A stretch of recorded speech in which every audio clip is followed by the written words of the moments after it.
102.7 WNEW, New York.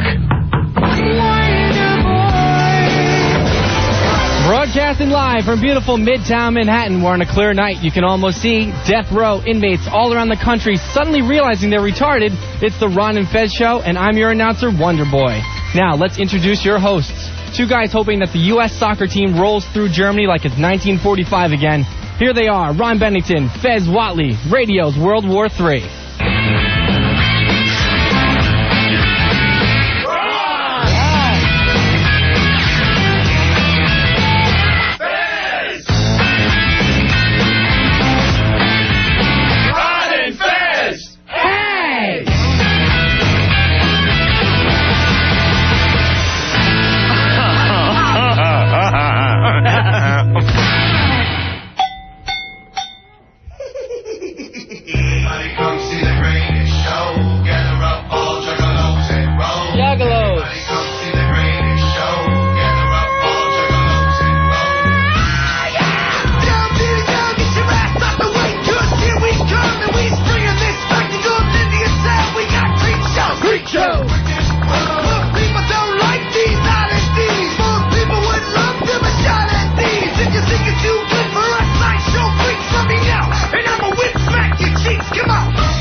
Buddies.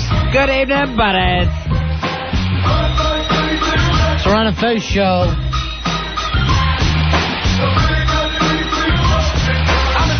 And we welcome you to it. What is this impression they're doing of Ron and Fez now?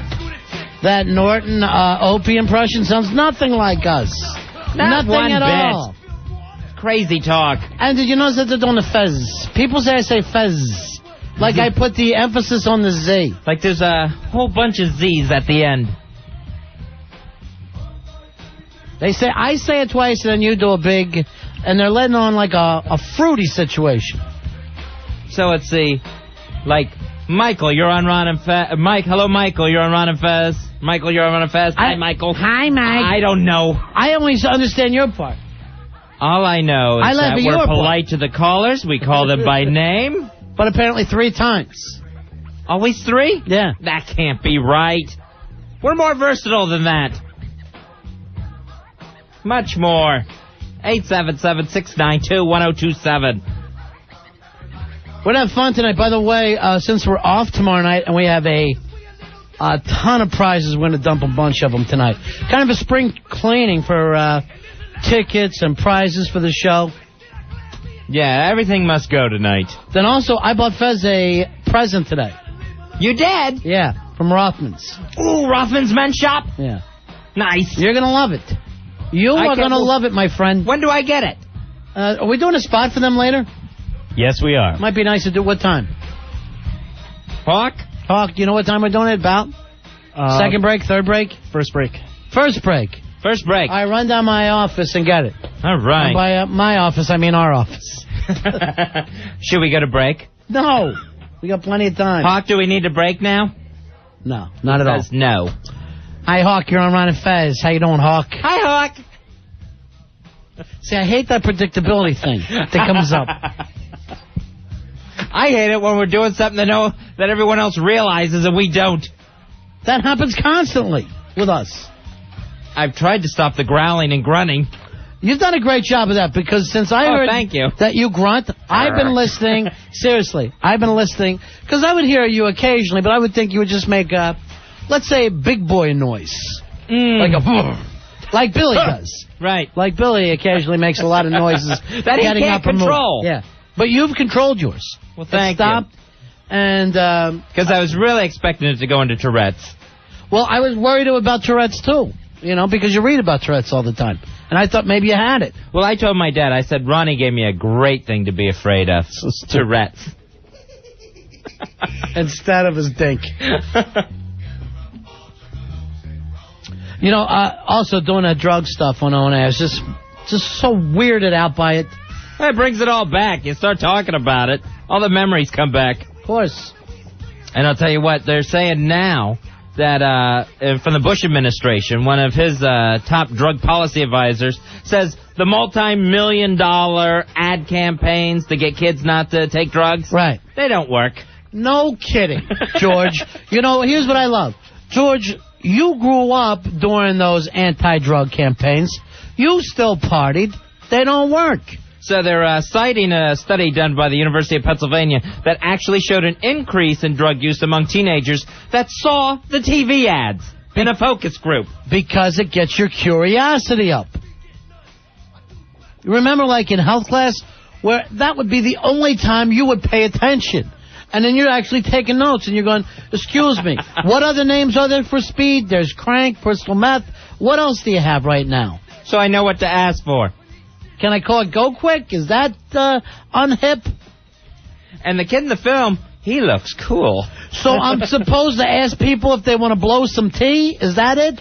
And I hang around jazz musicians? Because all their information is always about 25 years too late for the anti-drug stuff. Yeah, Tom Riley, he's the spokesman for the White House Drug Policy Office. He says, we spent millions on these ads, and we're not seeing a return on the investment. What do they expect to happen? That kids just start turning in their drugs. That kids don't want drugs for dollars policy. They had to do that, like with the handguns. It's just that the drug ads, they don't work. They don't scare the kids. No, they don't scare the kids. They don't bother the kids. They don't portray a bad lifestyle to the kids. They're ineffective. That frying egg thing, you had to be high to even understand that. This is your brain on drugs. What does that even mean? If I was tripping, I'd still have problems figuring out what they meant by that. And they show the hot girl in the kitchen tearing up the place. Right. Which almost made me badge. You know the drug ad is ineffective if you're running one to it. Hey, Scott. Scott, you're on Ron and Fez. Hey, Scott. Yeah, well, it had some good points, too. Yeah. How else could you learn the metric system? There you go. Nobody 28 grams. Nobody know about grams. Until 877-692-1027. But, when you got Washington working on this, and they're coming out with drug ads like weed, it's not so bad.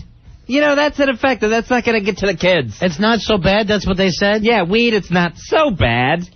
Don't smoke pot unless you want to attract women to you. That literally is what they should say. That's the basic drug ads these kids are getting to see.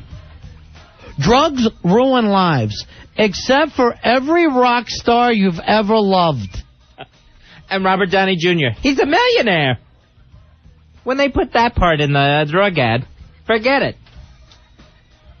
Here's Jeff. Jeff, you're on Ron and Fez. How you doing, buddy? Hey, Jeff. Hey, how's it going? Hey, bud. I tell you, what used to bother me really, really much was the lies they used to tell. Do you remember when you were in school, they used to teach you about a guy who was supposedly on acid, went to the park and stared at the sun till he went blind? Right, they had that story. Right, I remember that word we don't have about running our dump button. Yeah. Sorry about that. But all right. Also, what used to get me... I never thought I'd put our dump guy up against someone else's. Right. What about all the chromosome damage they used to talk about? Remember they used to say do you that? ever remember this story that the couple came home, Fuzzy, the couple came home and said to their babysitter, is everything okay? And the babysitter says, yeah, and that turkey's almost done. Right. And they go, what turkey? And then the baby was being basted. And you're like, oh, my God. Then you find out that's an effing lie. That never, ever happened. Although some baby drumsticks right now. Now I'm starving. I could eat a baby. I am. Here's Tommy on Ron and Fez. Hey, what's up, peeps? Hey, bud. What's going on? Number 56671. Hoo-ah! Oh, yeah. There's your hoo-ah, Tommy. What's going on? Nice. Yeah, man, like I was saying, those ads made me start smoking, man. You watch the drug ads? Yeah, I was like thinking, it's nothing, it's just cool and everything. Then I see that frying egg thing, and I'm trying to figure it out now. Okay, and then one day we're all sitting on a bunch of friends, bunch of us together. We're just hanging out and everything. Again, we don't have Al running our dump button, so we're not going to get those words through. Please. Weed and S. Now, with the drug ad, thanks to that thing, with the one with the egg, this is your brain on drugs? Yeah. Thanks to that egg ad, I ended up on anti-cholesterol medicine. It increased my intake of eggs. Why do you think they call it dope? Only dopes call it dope. That's one of the ineffective drug ads the government's putting out. Why don't they say this? Drugs are bad. They give you that strange euphoric feeling. Drugs. The only real way to get back at your parents. 877-692-1027. Don't do drugs. It gives you the courage to talk to girls. Drugs. They're for grown-ups and people who really want to feel grown-up. Don't do drugs unless you're a fat girl and you really want to lose some weight. Drugs. They can't take the pain away. Oh, wait, yes, they can. That'd be a nice ad. There you go. Ineffective as it may be. Drugs. Only unless you want to numb that pain. Oh, don't do drugs because high school and growing up are easy. Remember, doing drugs could lead to some really hot premarital sex. Joe, you're on Ron and Fez. Hey, Joe. Hey, guys. Yeah. But I got another new one for you. This one's drugs. Don't do them unless you want to be on the Dallas Cowboys. Exactly. Don't do them unless they're steroids and you want to hit 78 home runs. What was that condo the Cowboys used to go to? The White House. Right, they called it the White House. Everyone would show up there. Hey, Johnny, you're on Ron and Fez. Johnny. 844. Hooah! You remember that commercial a long time ago? There was a cute, strung-out girl, and then she goes to the hookup, a dealer, and he goes, "Oh yeah, you and your little friend come by tonight, and we'll see what we can do about hooking you up." I had aspirations after that commercial. Right, exactly. I wanted to be, I'd be out there pushing that, Yeah, you wanted to be the guy having her follow you around. Susan, you're on Ron and Fez. Hey, Susan. Hey, you know which anti-drug ad I thought never worked? Yeah. I thought the one that was, don't sell drugs because you'll make way too much money. Right, don't sell drugs. Ineffective. What you need to do is work down at the Walmart for minimum wage instead of making 2 sales and going home with a pocket full of money. Sure. Drugs are a waste of money. That cash could go towards underwear and socks. Hey, David, you're on Ron and Fez. David.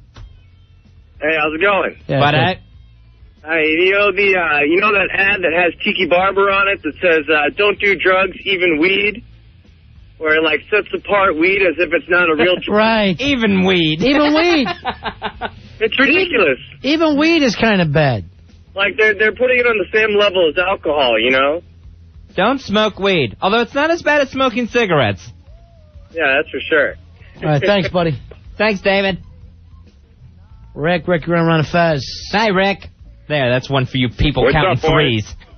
What? We've done it every time I started watching. We've done it every time since they said it. Go ahead, Rick. Drugs. Stay hard all night. Yeah, right. Rick cracked himself up. Don't do drugs unless you want to have sex 6-7 times one session. Jameson, you're on Ron and Fez. Hey, Jameson, go ahead. That's right. Don't do drugs unless you want to have sex with strippers. Thanks. A hot girl could end up in your bed. Unless you want her to snort a big, thick rail off your woody. Girls that you can never get unless you have coke. And then once you do, they'll do anything you want. Here's Eli. Eli, you're on Ron and Fez. Eli. Hey, guys. I heard one I couldn't believe. Crystal meth, the other white drug. That's cute for the coke people. Very nice. Crystal meth. It's the other white drug. The White House and the University of Pennsylvania in their study showing that these drug ads, complete waste of money, complete waste of time. Sean, you're on Ron and Fez. Hey, Sean. Hey, guys. Coke. Helping ugly guys get laid for over 30 years. See ya. See, when they hear ads like this, they're just going to want it. With coke, even Colombian guys can get laid by playmates. 877-692-1027. This is on the instant feedback. No one who ever used drugs became president, except for our current one and probably the guy before him. Unless you want to grow up to be president, don't do drugs. I guess it does affect your short-term memory, because both those guys forgot that they partied. Hey, Tony, you're on Ron and Fez. Tony. What's up, guys? Drugs. It'll make that 400-pound humpback girl look like Cindy Crawford. Later, boys. True. Drugs. They don't make you glamorous, but they can help some of the fat girls lose weight.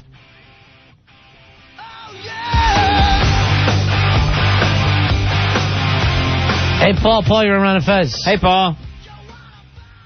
Paul? Hey, guys. There you go, Paul. I got one for weed.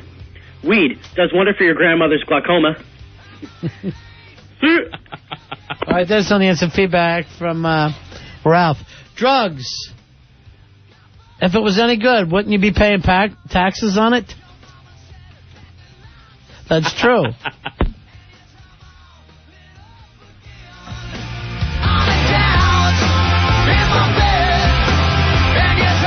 Rob, you're on Ron and Fez. Hey, Rob. Hey, buddies. Yeah. How about drugs? Hey, it worked for the Beatles. It's true. That's on the instant. You like the Beatles?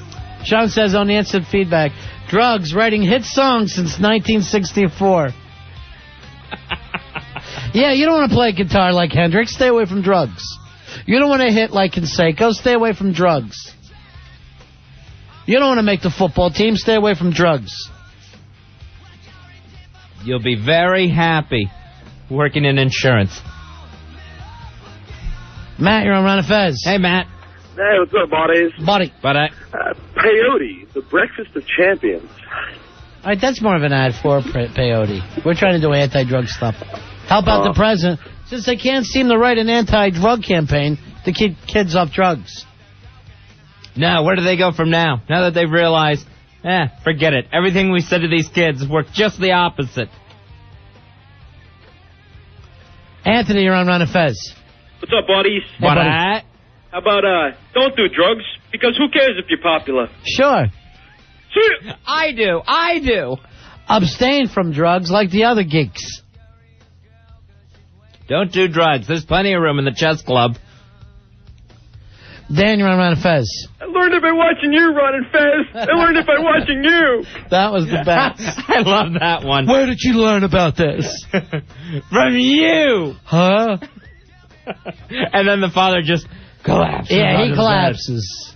I like the one where the kid's playing the guitar, and all of a sudden his amp and his guitar just turn into an ash and disappear, and he's looking at this ash in his hand. That may be just for cigarettes, now that I think about it.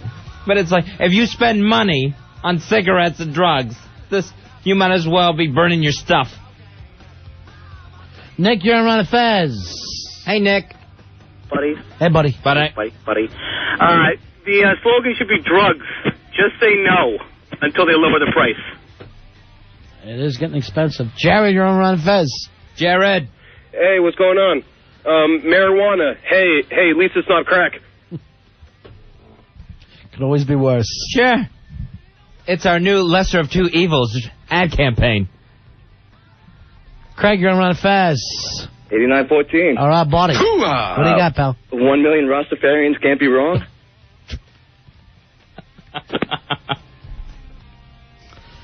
Elvis, you're on the Ron and Fez show. How you doing, man? Hey, Elvis. Don't do drugs, because the pain of losing your infant daughter can't be all that bad. What's that one mean? That may be a reference back to the turkey commercial. I don't turkey understand. Story? Yeah, but that was a babysitter story. Here's Frank. Frank, you're on Ron and Fez. Frank. Yeah, don't do drugs or you end up stapled and lonely. All right, that's Billy. Bring Billy in here. Go get the staple man. Where is he? This is the part in the program where we sing a drunk song. Here comes Drunk songs are usually done in small bars and bistros in the wee hours of the morning. Usually talked or sung by a fellow who's got problems, like his broad flew to coop with another guy and all the bread. So if you will assume the position of a bartender, it's the way these guys behave. That's Billy's new theme song. Nice. Billy, you got Mr. Sinatra doing your intro. Billy, what high school did you go to? East Meadow High. And this was the This was your alma mater song? This was it? Smoking weed, doing coke, drinking beers, rolling fatties, smoking blunts. Who smokes the blunts? Who smokes the blunts? It's better when you think of the cap and gown with it. What age did you start doing drugs? 13. From what age first rehab? 14? 24, 25. All right, so you had 11, 12 good years. Yeah. You had 11, 12 years of rolling. You should have been in treehouse rehab. You had a decade. Yeah, but I didn't get into the good stuff to the 80s. What's the good stuff? I like coke and crack and stuff. The first rehab was just alcohol. Oh, is that right? You didn't even drink? I mean, you just drank? Yeah. Oh, you were one of those guys in school? I just drink. Oh, no, I smoked a lot of pot, but it was just... No, I like my beer. Pot got me too paranoid. So you were drinking and smoking pot at 13? Yeah. First time smoking pot was 13, drank about 11 or 12. What a mess. What a mess. It is amazing. You're standing here to tell us the story. And you say now that rehab doesn't work? After 5 of them? It works for some people. Like, different rehabs work for different people. Just you get what you put into it, I guess. Were you ever on the H? No. Only because I couldn't find it at one point. I did want to try it. Sure. It don't make you a bad person. No, not at all. I just never knew. Well, Billy has a disease, Fez. He's got a disease. Billy doesn't have a disease. Billy just can't control himself. That's a disease. What if Billy had smallpox? You wouldn't feel sorry for him? No. If he had smallpox, you wouldn't feel bad. Not if Billy injected himself with smallpox. That's what he does with this drug disease of his. Oh, it's a disease. And his drinking and disease. I didn't ask for this, Fez. He didn't ask for it, Fezzy. You're the one asking for the drinks. But I was born with this. It's just like it's a genetic defect. Like if he had a cleft foot. You look down on us like if you lepers. had a cleft foot, that would be a disease. That would be a handicap. What you have, you do to yourself. That's not a handicap. That's self-mutilation. What you do. If I was a diabetic and had a candy bar, would you be yelling at me like this? That's true. Yes! Because you know you shouldn't have it. It's not about willpower. He's a mutant. It's a genetic defect. I just think there's a double standard. It's like it's a lack of willpower with Billy Staples. He can't help it. There's nothing he can possibly do. It's like if he was born a Cyclops. He only has the one eye, Fez. Look at him. I can't look at him.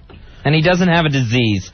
Jamie, you're on Mount Fez. Hey, Jamie. Yeah, hi, guys. Go ahead and argue, after you hang up that you're not. Go ahead and make all these excuses, but damn well... What are you talking about? You are glamorizing drugs, and you're idiots for that, and I just wanted to let you know. And also, you never did drugs? Completely degrading women, and you're just like, oh, yeah, you'll get a girl in your bed. Ha-ha. You know what, to all the female listeners out there, get a clue. Wake up. Don't stand for this crap All right, anymore. Jamie, instead of screaming, why don't you calm down? Why did you get so... I'm calm. All right, you saying that people never use drugs to get girls? And girls but never... It's not right. It's not right, and you're laughing about it. It's disgusting. Girls get raped, guys. By who? By disgusting, filthy, disgusting date rapers that are all friggin' high. Did you get raped one time or something? I did not. I'm a lesbian. I don't even go near men. All right, so you... I'm not a dyke. I can hear the flannel. Man. I'm not like a girl, like one of these dykes that hates all the men. I'm not an idiot like that. But what are you so angry about? Because why are you screaming, sir? You know what? I have a sister that is completely gone on cocaine right now. Right. And it's a heartbreaking thing for any family to have to go through. All right, why don't you do this, Jamie? And I'm going to tell you the truth, okay? After you calm down and stop yelling at strangers, okay? Go over your house, or go over your sister's house, and take her to rehab. I tried that. We were there last night doing an intervention. It didn't work. All right, you need to go back. She's going to die. She will die. Well, then you got to help her. No, it's because she doesn't have a family that's there for her. We were there all night last night, begging her and screaming and kicking to get her to come to a rehab with us, and it did not work. You've got to be able to calm it down instead of begging and screaming and kicking. You've got to chill down. You have to be the cooler head. All right? We started on a calm note, and she just, I mean, people when they're on cocaine and crack and these horrible drugs, they just lose themselves completely. They turn into these monsters that don't care about their family. And it's just not funny, is my point. And I love you guys, and you guys are great, and you make me laugh all the time. All right, Jamie, do you think that none of us here have been through what your sister's been through? Do you think that any of us are using cocaine now? No, I don't. But All I right, just but do you don't think that... it's funny at all. No, listen to me. Listen to me. Do you think that any of us who grew up at the time that we did saw all these stupid ads and they didn't work on us think that there's maybe another way? Well, I agree with you. The ads are, pointless. But, I mean, you got all your callers calling up like, haha, yeah, I got a girl in bed. Haha, yeah, let's glamorize drugs and be silly and humorous. And it's just not funny. Do you think that your sister is sleeping with guys? She's friggin' whoring herself right now. Uh-huh. To get money for... And this is a girl who has a college education from Berkeley University. Uh-huh. This is a girl who is beautiful, who is Really? so smart. You want us to go over and talk to her? I would love it. I would, I mean, seriously, I'm numb right now. Do you want us to give her a call? Do you want us to give her a call? You want us to give her a call? We'll do that.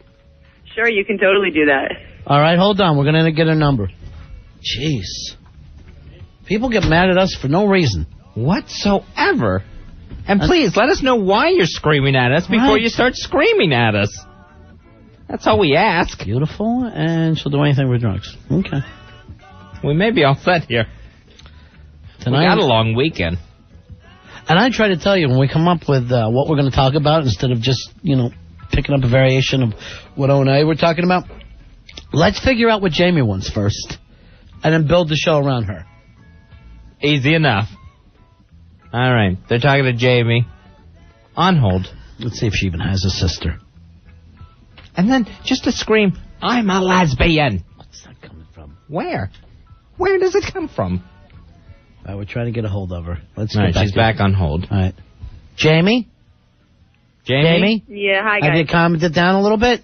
Yeah, I don't mean to yell at you. I don't maybe. I know I don't get through No, anyway. you got a little upset there, okay? Because it's just what I'm going through right now, I understand. And I just wish people knew. I really wish people could just not have to succumb and lose all of their potential to drugs. I wish teenagers knew, but they don't. And all teenagers are going to go out and get stoned, and it's a never-ending battle, but it's sad. Now, your sister has this problem. You said she also has a college degree. So when did this problem start? About 5 years ago. After she was out of school? No, she started bartending to make easy money, and you get involved in the wrong crowd, and, c'est la vie. All right, but, a lot of bartenders I don't speak French. Yeah. A lot of bartenders don't end up that way. She live in the city? She work in the city? Not the city now. Westchester County. Oh. So it's kind of a high-end deal. You know what? Westchester County, there's nothing to do out here. And you know what? All the kids do drugs. Because there's just nothing to do. All right, we got Kelly. You let her know she's going on the air? Yes, I did. Okay, hold on. Oh, my God. All right, just calm it down, honey. Hey, Kelly, you're on the Ron and Fez show. Hi, Kelly. Kelly, you're on the air. Hi. How are you today? I'm just fine, thank you. Kelly, we were just talking with your sister, Jamie. Okay. Everybody's a little nervous about you, right? Uh-huh. You been partying a little bit? No, not a little here and there. Okay. But I don't think that's anyone's business. But you think... Especially my sister. All right, now, she was over... Put it on the radio. Uh-huh. Well, you can hang up, Kelly, if you want to. I'm gonna. All right, Kelly, she was over your house last night? Okay. And they're trying to talk you into going to a rehab? Who all was there? Excuse me? Who all was at your house trying to talk to you last night, Kelly? Nobody was at your house last night? No. Jamie just made that up? Yep. I didn't talk to her. I didn't see her, and I didn't talk to her. Yeah. Yeah. Uh-huh. All right, now, and you know... All right, you know what? I have to go. I'm gonna say goodbye now. Thank you for calling. Jamie? There you go. Kelly? Yes. All right, we're going to send somebody. Billy Staples is going to come up your house, all right? And He's a motivational speaker. I want you to look at him as an after picture. All right. Okay? We're talking about a guy who lived your lifestyle for how many years, Billy? About 7 or 8. And do you have hair now? Counting. Do you have hair now? No, I do not. Do you have a spouse? Do you have a spouse now? I've lost 2 wives. Do you have a house? No, I do not. When are you moving back to your mom's place? August 1st. Do you own a car? No, I do not. Do you honestly think Kelly could end up like you if she doesn't slow down? Without a doubt, I don't see my daughter either. Now, I forgot about the daughter. Oh, yeah, that's right. We call her the turkey. Now, Kelly. Yes.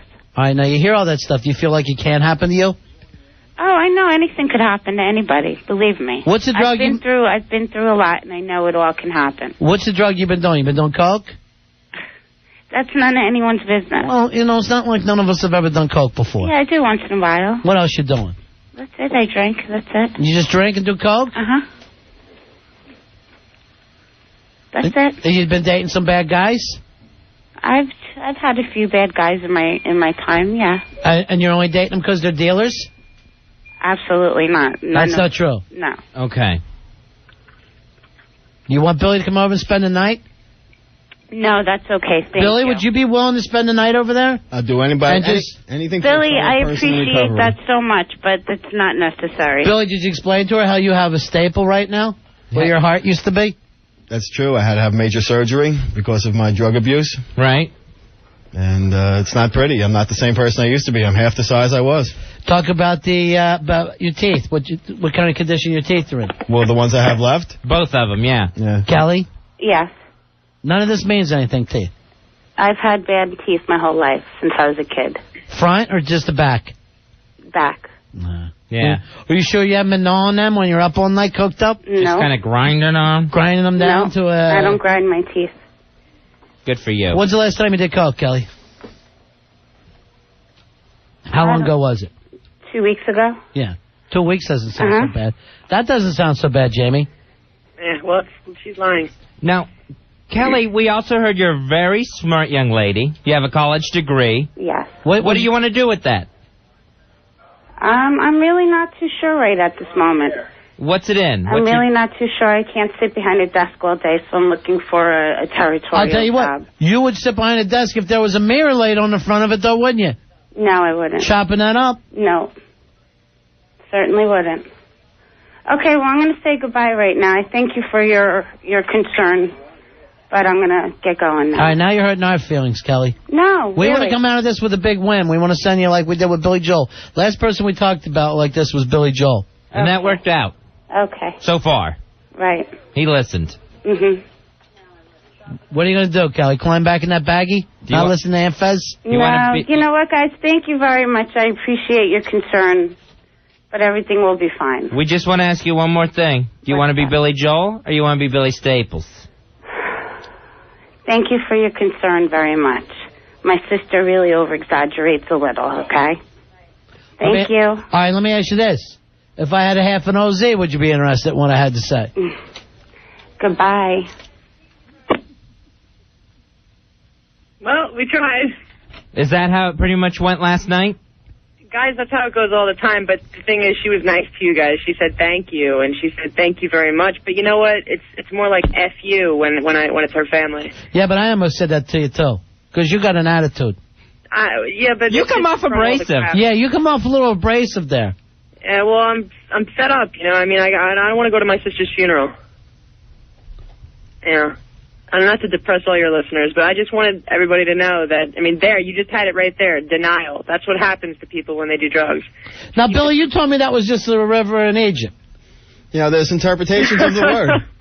All right, Billy, what size chip you carrying around with you now? I still got my 24-hour. 24-hour. Nice. He gets a fresh 24-hour every morning. All right, Jamie, hold on. I'm going to have Billy talk to you, okay? All right. What was Billy, that noise? Billy, maybe you should still go over there. Why don't you go over there? I'll tell you what to do, Billy. I want you to go over to the house naked and say, do you want to look like this? Either naked or send a snapshot of you just sitting on the pot in the morning. So shock therapy. Yeah, exactly. And just write the words after. The word after right at the bottom. Not after. After.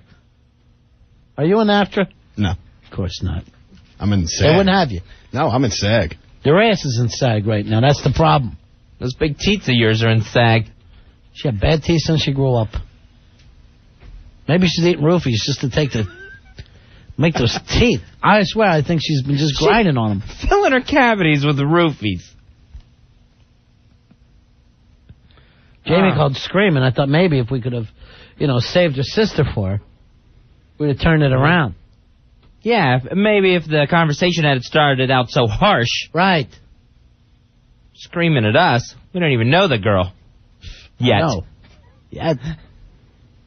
I'd like to go up there with an 8-ball, a couple porno tapes, and just relax and talk this thing out. All I know is that I don't want to go to Billy Staples' funeral. I'm afraid they're going to ask me to be a pallbearer. You know my back. Paul, forget about it. We're getting an 18-wheeler for that one. A Clark lift. Is Billy still in the room? I'm not Walter Hudson, for God's sake. Seriously, if you think I'm paying for a crane, we're putting you in the Hudson. And then acting like you just didn't show up for work and we knew nothing about it. That's our plan. Oh, here comes Billy's Staples funeral. The convoy. Driving past the station on the way to the cemetery. I don't want to find you dead and bloated. All right? Just bloated. Bloated is bad enough. We deal with that every day. It's the dead part I can't handle. You literally look like John Candy 2 days after. If they forgot him in that hot Mexican trailer. Guys, you know what? You're only seeing the good part. You didn't see me before, what I look like. If you had that to compare to... Excuse me, I wasn't here this night? Hold on. Remember that night? You want to listen to tapes of you drinking when Billy drank on our show? No, please. Before he started. Just a short one. No, please. Because you're our Kelly. You're our Kelly girl. All right? Ronnie, you know how uncomfortable this is? I meant weight-wise, you didn't know me before. Oh, no. Yeah, I didn't know you when you were a fat guy. Yeah. All right. Hold on. Let's listen to Billy the last night he drank on the air with us. Baby, I'm loving every second of this. Why are you loving it, Billy? Hey, figure one, if you were married as long as I am, you'd be loving every minute of this. And that's where that sound effect... That's where that sound effect came from. That's the actual part of the conversation. You just trailed off and went into I sound like a friggin' retard, not even drunk. Well, at least you can't be executed in the U.S. now. God. And we still got Kelly's number for later. Right, for after the show. Yeah. Hey, Jimmy, you're on Run of Fez. Buddy. Hey, Jimmy? Hey, you know, it was the first few words that girl Jamie said that kind of bothered me. It's the ignorance that puts drugs into the same category, you know. Well, you know, here's the thing. You got to understand, she's freaked out about her sister. Yeah, totally understood, and I feel bad, but, you know, like, that's part of the problem. You got a war on drugs. You don't have a war on the specifics of drugs. Like, the only negative campaign against marijuana is marijuana will make you do nothing. You know, you ever see that thing? Oh, they say it's a gateway drug, too, which, you know. Right, and, you know. St. Louis? I dig it. And it was a gateway, but the gateway didn't stay open too long, you know. So it opened the gate, and then you closed the gate after you went in there for a while. Right, but I still like... But don't you think that, like, let's say 99% of people have drank a beer before they smoked a joint? Right. You know, no one ever says beer's a gateway drug. Yeah. That's the gateway drug. That's the new gateway drug. Billy, do you think pot was a gateway drug for you since you started at 13 smoking? No, alcohol definitely was, because I never got high, never did coke or crack without being drunk first. Is that right? Never? Never. You ought to try that. Yeah. Oh, well, you're really See how that works for you. You're nice and clear for it. A to-do list. Chris, you're around a Fez, buddy. Buddy. Hey, buddy. Yeah, I just wanted to, like, maybe give some advice to that girl, Jamie, as far as if you're gonna intervene. I'm an addict, or a recovering addict. I was a heroin addict. And if you're going to intervene on somebody, first of all, it's never going to work unless they're ready. It rarely works anyway.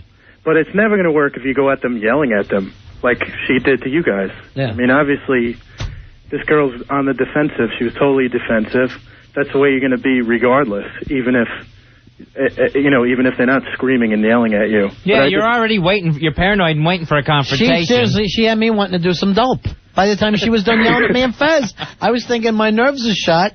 I need something to relax here. So I went to tune her out. You know, my family was always there to help me, and it took a few times. All right, how long you been in recovery? About 2 years now. Yeah, 2 years. And how long were you a junkie? About 4 years. All right. But like 4 years, but hardcore, like maybe a year and a half. Right. And they kept coming to me. They were always loving about it. You know, it was never like I mean, of course, you feel ganged up on in that moment, but in retrospect, they never really ganged up on me like that. And eventually, when I was ready, I kind of was waiting around for them to come to me. Sure. But everybody's different. You know that, right, Chris? Oh, yeah. But yeah, I don't see how screaming that somebody's going to help. But, also... Well, it's not going to work with anything. Right. Well, yeah. Well, it helped us with Billy. And we just screamed at Billy because he did no work, not because he was a drunk. Here's Jocko. Extended vacation is our answer. Hey, Jocko. Hey, Betsy, how you doing? How you doing, Ronnie? Good, Listen, I know this young lady. You know Jamie or Kelly? Kelly. I know them both. All right, where do you know him from? Where I live. I bartended with Kelly. Uh-huh. All right, just so everyone knows, Jamie is the upset sister who called us because she believes Kelly has a big problem. And she heard me and Fez do a dope joke and panicked. Well, people that live in glass houses. What? That's all I'm going to say about Jamie. All right, so you're saying Jamie's doing coke? Yes. And has a glass house. She does. All right, we should call Jamie back again, because if she's high on coke and using this show as a joke for him, that's wrong. She really is, and Kelly's really a good girl. What now, Jocko? Will Jamie know who we're talking about if we say, "Hey, Jocko told us"? Kelly would. Jamie kind of knows me because she used to come into the bar where I used to work and borrow money off of Kelly all the time. I know, Jocko. Are you doing rails with both of them? No, I haven't done rails in about 20 years, Bat. How do you know this about these sisters? Because I used to bartend in the same bar with Kelly. I see. Okay. All right, so you're saying that Jamie is just a weasel. A weasel? And are you saying that she's just hassling her sister, or she's making this stuff up? She's hassling her. It's one of those things. It's the Cinderella and the Ugly Sisters. Oh. Okay. All right, now, which is Kelly? She's Cinderella? Exactly. Now, remember, what was the sister's names in that? Like Drusilla? Yeah, like Drusilla. Drusilla. Yeah, she was always saying that Cinderella was a coke whore, and it wasn't necessarily true. That's right. Just because your feet swell up and you lose a shoe, it doesn't make you a bad person. Exactly. It doesn't make you a bad person at all. Just because you see mice turning into horses. Right. All right, hold on. Eddie the murderer laugh. All right, now we got Jocko, we got Jamie back, and she's angry. Okay. All right, so we know how she screams. Yeah. Okay. Jamie. Yeah, let me talk for a second. I don't know who you are, dude. Jocko, you're making up a fake name, but let me tell you something. You go to Carl's restaurant right now, and I'll kill you. Oh, really? Now, why are you saying you're going to kill people? I will kill him. I don't know who you are. You're probably just somebody that I don't even know, and you don't even know my sister. Right. But you go to Carl's restaurant, you know where that is? Uh-huh. Right now. You want to see a weasel? I'll show you a weasel, buddy. Now, Jocko, just tell her how you know her. I know Kelly prove it. from bartending with her. Bartending, you give me one other bar that she bartended at. Cellar bar. Prove it. The cellar. Oh, all right, good. So he is legit. You take your little ass to Carl's right now, and I will rip your friggin'... I can't curse on the radio, can I? Why are you so mad, Jamie? Depends on who's because on the button. Because he's lying. Don't listen to this guy. He's a crackhead. They're all crackheads. Let me tell you, I'll kill you, dude. Right, I will kill you. Okay. I find out who you are, and I'm going to destroy you. I'm going to go to the cops on your ass. Watch. Ooh. Okay. Watch. I'll watch, buddy. I'll watch. I will rip your heart out. Ooh. I'm waiting.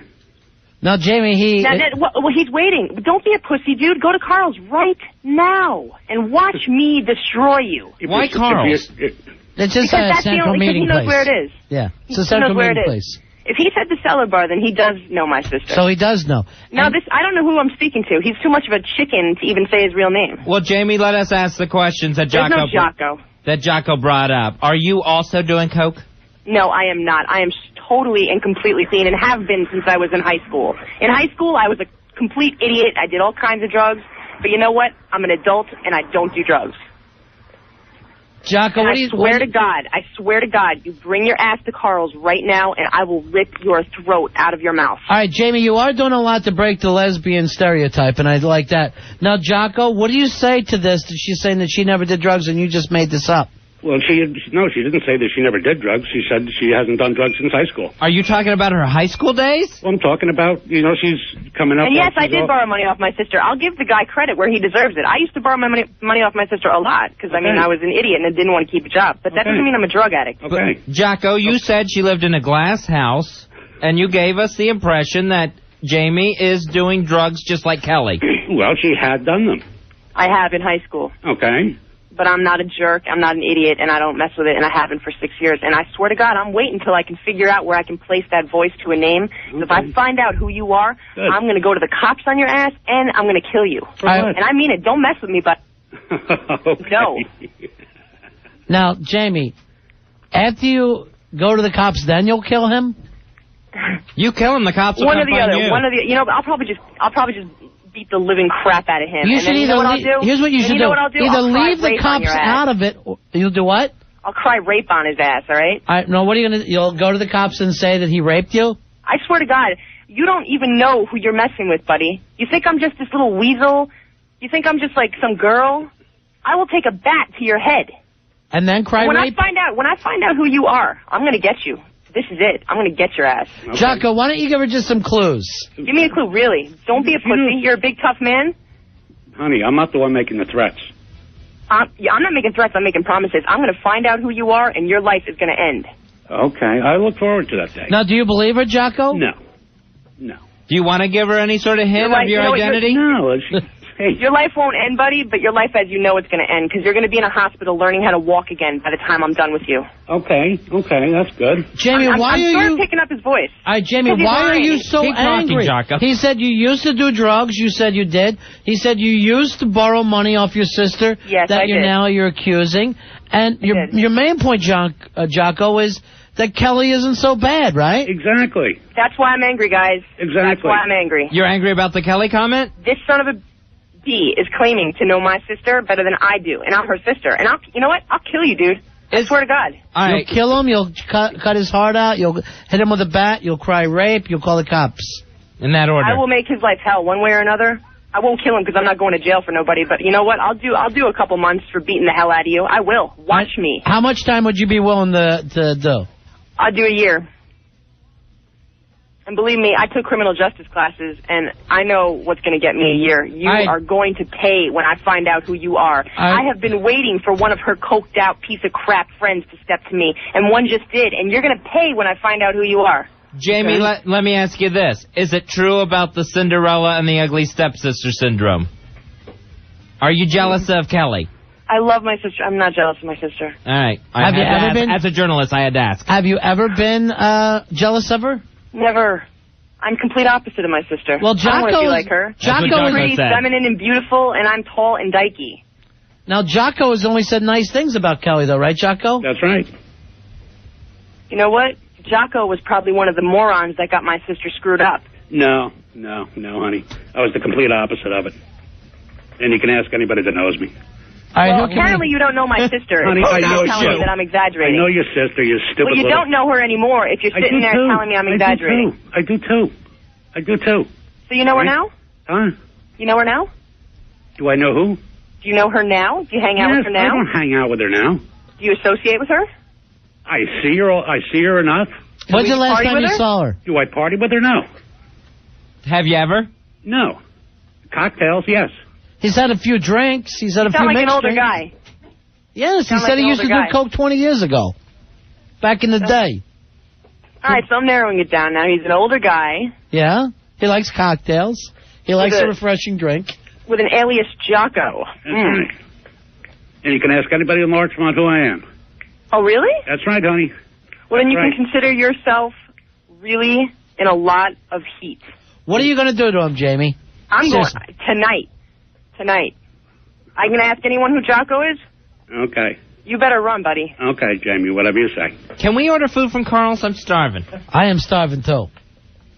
What kind of place is Carl's? Nice place? Jocko, Very you... nice. I'm guessing seafood. Yeah, it's very nice. Yeah, the manager at Carl's had to send out a memo to all of his employees telling them to stop going into the bathroom to do coke or they were going to be fired. So that's what kind of a place Carl's is. Now, we don't know that about Carl's. I don't believe that. Is that true, Jocko? I don't believe it. No. That's why my sister just got fired from there 2 weeks ago, Jocko. Well, I don't know anything about that, Jamie. Well, then apparently you don't know my sister, Jocko. I haven't Apparently you seen don't her in a associate with couple her of months, anymore. Okay? Huh? This is such a shame that I'm on the radio with you because I swear, as God is my witness, if you were in my face right now, you wouldn't have a face anymore. Tell Manelli. Right now I'm thinking You want to Jamie call and me a Jocko. weasel? You want to call me a weasel, buddy? You're a weasel. You're a weasel. Well, as long as I can ask Fellas. anyone in Larchmont who Jocko is, I'm going to show you what kind of a weasel I am. Okay, you do that, hon. Oh, Fellas, yeah, I'm going to. Fellas, I gotta go. I have things to do. You heard of Detective Cristiano Jocko? I You ever know. heard of him? You tell Jimmy to come talk to me. You tell. Oh, I will. You tell Walshy to come talk to me. Okay. I will. They know all I the will. same people. You tell Who are the other names, Jocko? Rubio. You tell any one of the boys to come talk to me, okay? The sick thing is, Jocko doesn't have the balls You're to come talk bordering to on me. making slanderous statements, honey. You don't have the balls to come talk to me, do you? Honey. Honey? She Honey, I'm not does. your honey. I'll show you what a honey is, you Right. son of a... Okay. Bitch. Jocko, thank you very much for being Gentlemen, on. have a pleasant evening. You take care. Thank you, Jocko. Yes, sir. All right, Jamie. So I don't think he's going to show up. It doesn't matter. I'm going to find out who he is, and I'm going to... Oof. Because this is one of the slime balls that, like, got my sister into it, I guarantee you. This is one of the slime balls that's, like, probably paying her. Jamie, you don't have to be specific, but do you have some sort of clue, do you think? Do you have an idea who the Jocko might be? Lucky for him, no. No. I don't think so either. But I'll find out. But, you know, Jamie... That's Rubio. No matter who it is, one of the things that if you're ever going to stop partying, and Billy knows this, it would be up to your sister when she's finally ready to decide that she agrees with you. It's not going to be anybody else's fault or responsibility. No, you guys are right. And I don't mean to sit here and be like a maniac, but this is my blood. This is my blood. And you know what? You guys know damn well that if somebody were to like attack your mother, you'd shoot to kill. When it comes to family, I'd aim at you mother. lose all rationality. All right, you lose your rationality when it comes to your family. You better use. And I am not a violent person. I'm not a crazy like. I don't know. I don't know, Jamie. You're coming off a little crazy here. No, you know what? Not so. You know what? When it comes to your family, you go crazy, okay? And I will on Jocko. I love the way you say that, Jamie. I mean, what kind of a pussy is he to get on the air and not, say his name when here I am right on the air with him? I know. I understand what you're saying, Jamie, but... I mean, he obviously knows my sister. He's talking about specific places in, my town where I live. Yeah, and you know all the same people. You're naming the names that each other knows. Jimmy and all that, and... Rubio. Yeah. Carl. It's all right, because if I find out who he is, he's going down. Like. But, I mean, you were a little tough on him. No. You insulted him a little bit. You insulted him a little bit there. All right, Jamie. Thanks, guys. We got to do a break here. And keep us updated, all right? Because we, You can't. Yeah, I'll let you know on the funeral arrangements for Jocko. All right. Thank you so much, Jamie. Yeah, guys. Take care, Jamie. See what you start, Billy?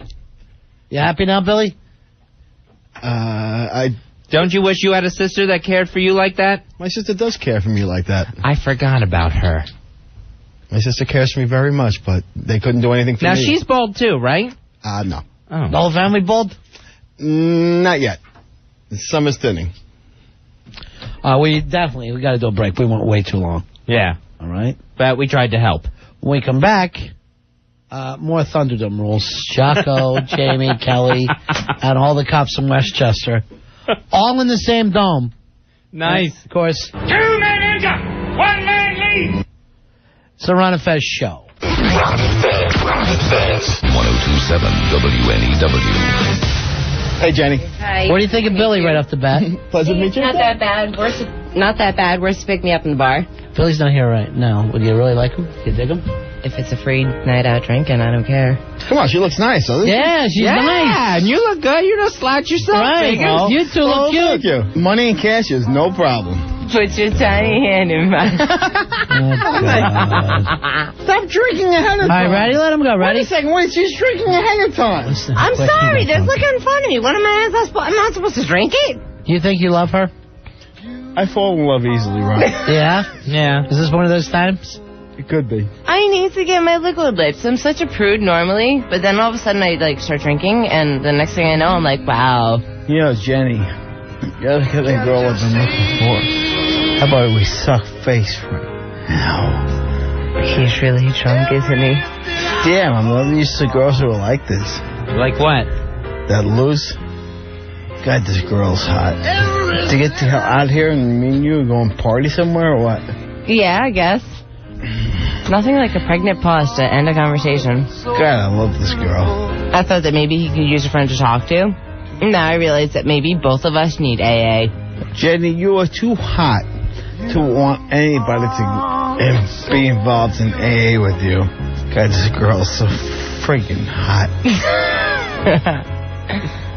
Yeah, I know. Benny, oh my God, I can't believe it. What the hell? How hell you look. So psyched. Do I have any other positive attributes that turn you on? Oh, please. Tattoos. Oh, my God.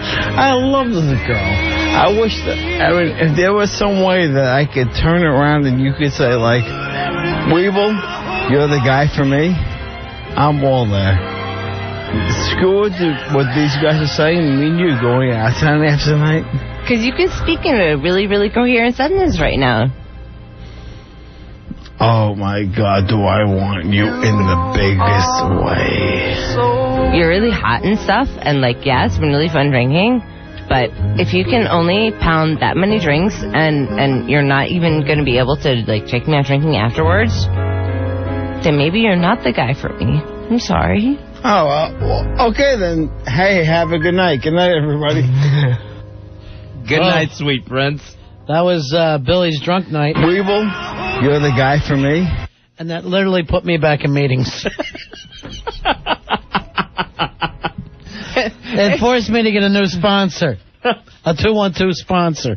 We're taking a long weekend, Ronnie and I are. Oh, yeah, we're taking a 4-day weekend. You can hear that and in its entirety. Oh, really? Yes, we're going to play... We've never played that in a best of? We have never played that ever. As a best of? As a best of. So we're going to replay the entire show. Tomorrow night? Tomorrow night.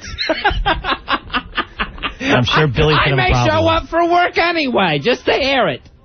All right, Billy, now that you got some chips, you must feel a little better about hearing that. Please don't play that. I don't play any of it. I don't pick them. That's Rory. That was a different person. This is the part in the program where we sing a drunk song. Very nice. All right, tune in tomorrow. I can't wait. Hey, we got some stuff to give away. And also we're doing another game show on the show. That's right. Right now we have tickets to a preview screening of The Road to Perdition, starring Tom Hanks. Paul Newman. That's right. That's going to be a huge movie. So that sneak screening is going to be Monday, July 8th, all courtesy of DreamWorks Pictures. All right, and what else do we have, Roy?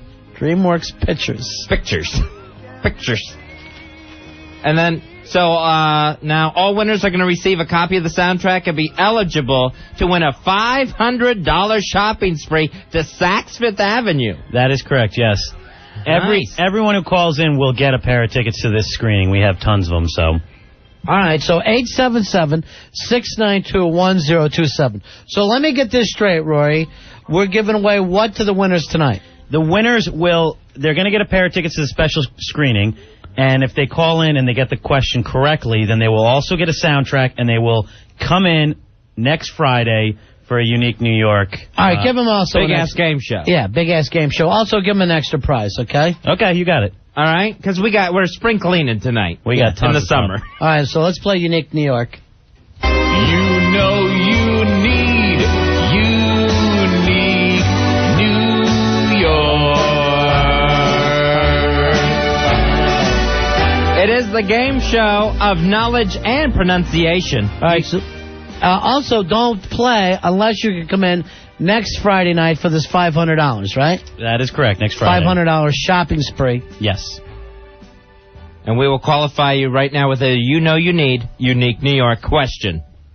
You have to be able to say the name of the game before you try to answer. Chris, you're on Ron and Fez. Hey, Chris. Chris, Hello? you're on the air, buddy. Hi. You all set, Chris? Yep. All right. You need Unique New York. Okay, here's your question. What 70-year-old landmark New York restaurant has 32 jockeys lining its grand staircase and wrought iron balcony? Is that the Russian tea room? Let's check. Sorry. All right, hold on anyway. You will win tickets to the screening Road to Perdition, which is going to be a huge movie. And it opens nationwide July 12th. And, of course, the soundtrack is on Decca and UMG soundtracks. Dan, you're on Ron and Fez. Hey, Dan. Buddy. Hey, buddy, what's the name of the game show? You know you need New York. Oh, sorry. Sheepy trumpet. Oh, sorry. Oh, he murdered that one. Goodbye. Sorry. David, you're on Ron and Fez. What's the name of the game show? You know you need a Unique New York. All right, we're going to let you go by there, but that was awful close. That was touch and go there. All right, what 70-year-old landmark New York restaurant has 32 jockeys lining its grand staircase and wrought iron balcony? 21 Club. There's the winning cowbell. Yeah, that was a pretty easy one. All right, David, you hold on. You've also gotten tickets to see the preview screening of Road to Perdition and the soundtrack, and you're now eligible to come in next Friday, not tomorrow, but a week from this Friday, for the Big Ass Game Show. You know you need Unique New York. All right, everybody on hold, give them some tickets. Yep. All right. Tell them to do it fast because we're going to clean out a lot of stuff tonight.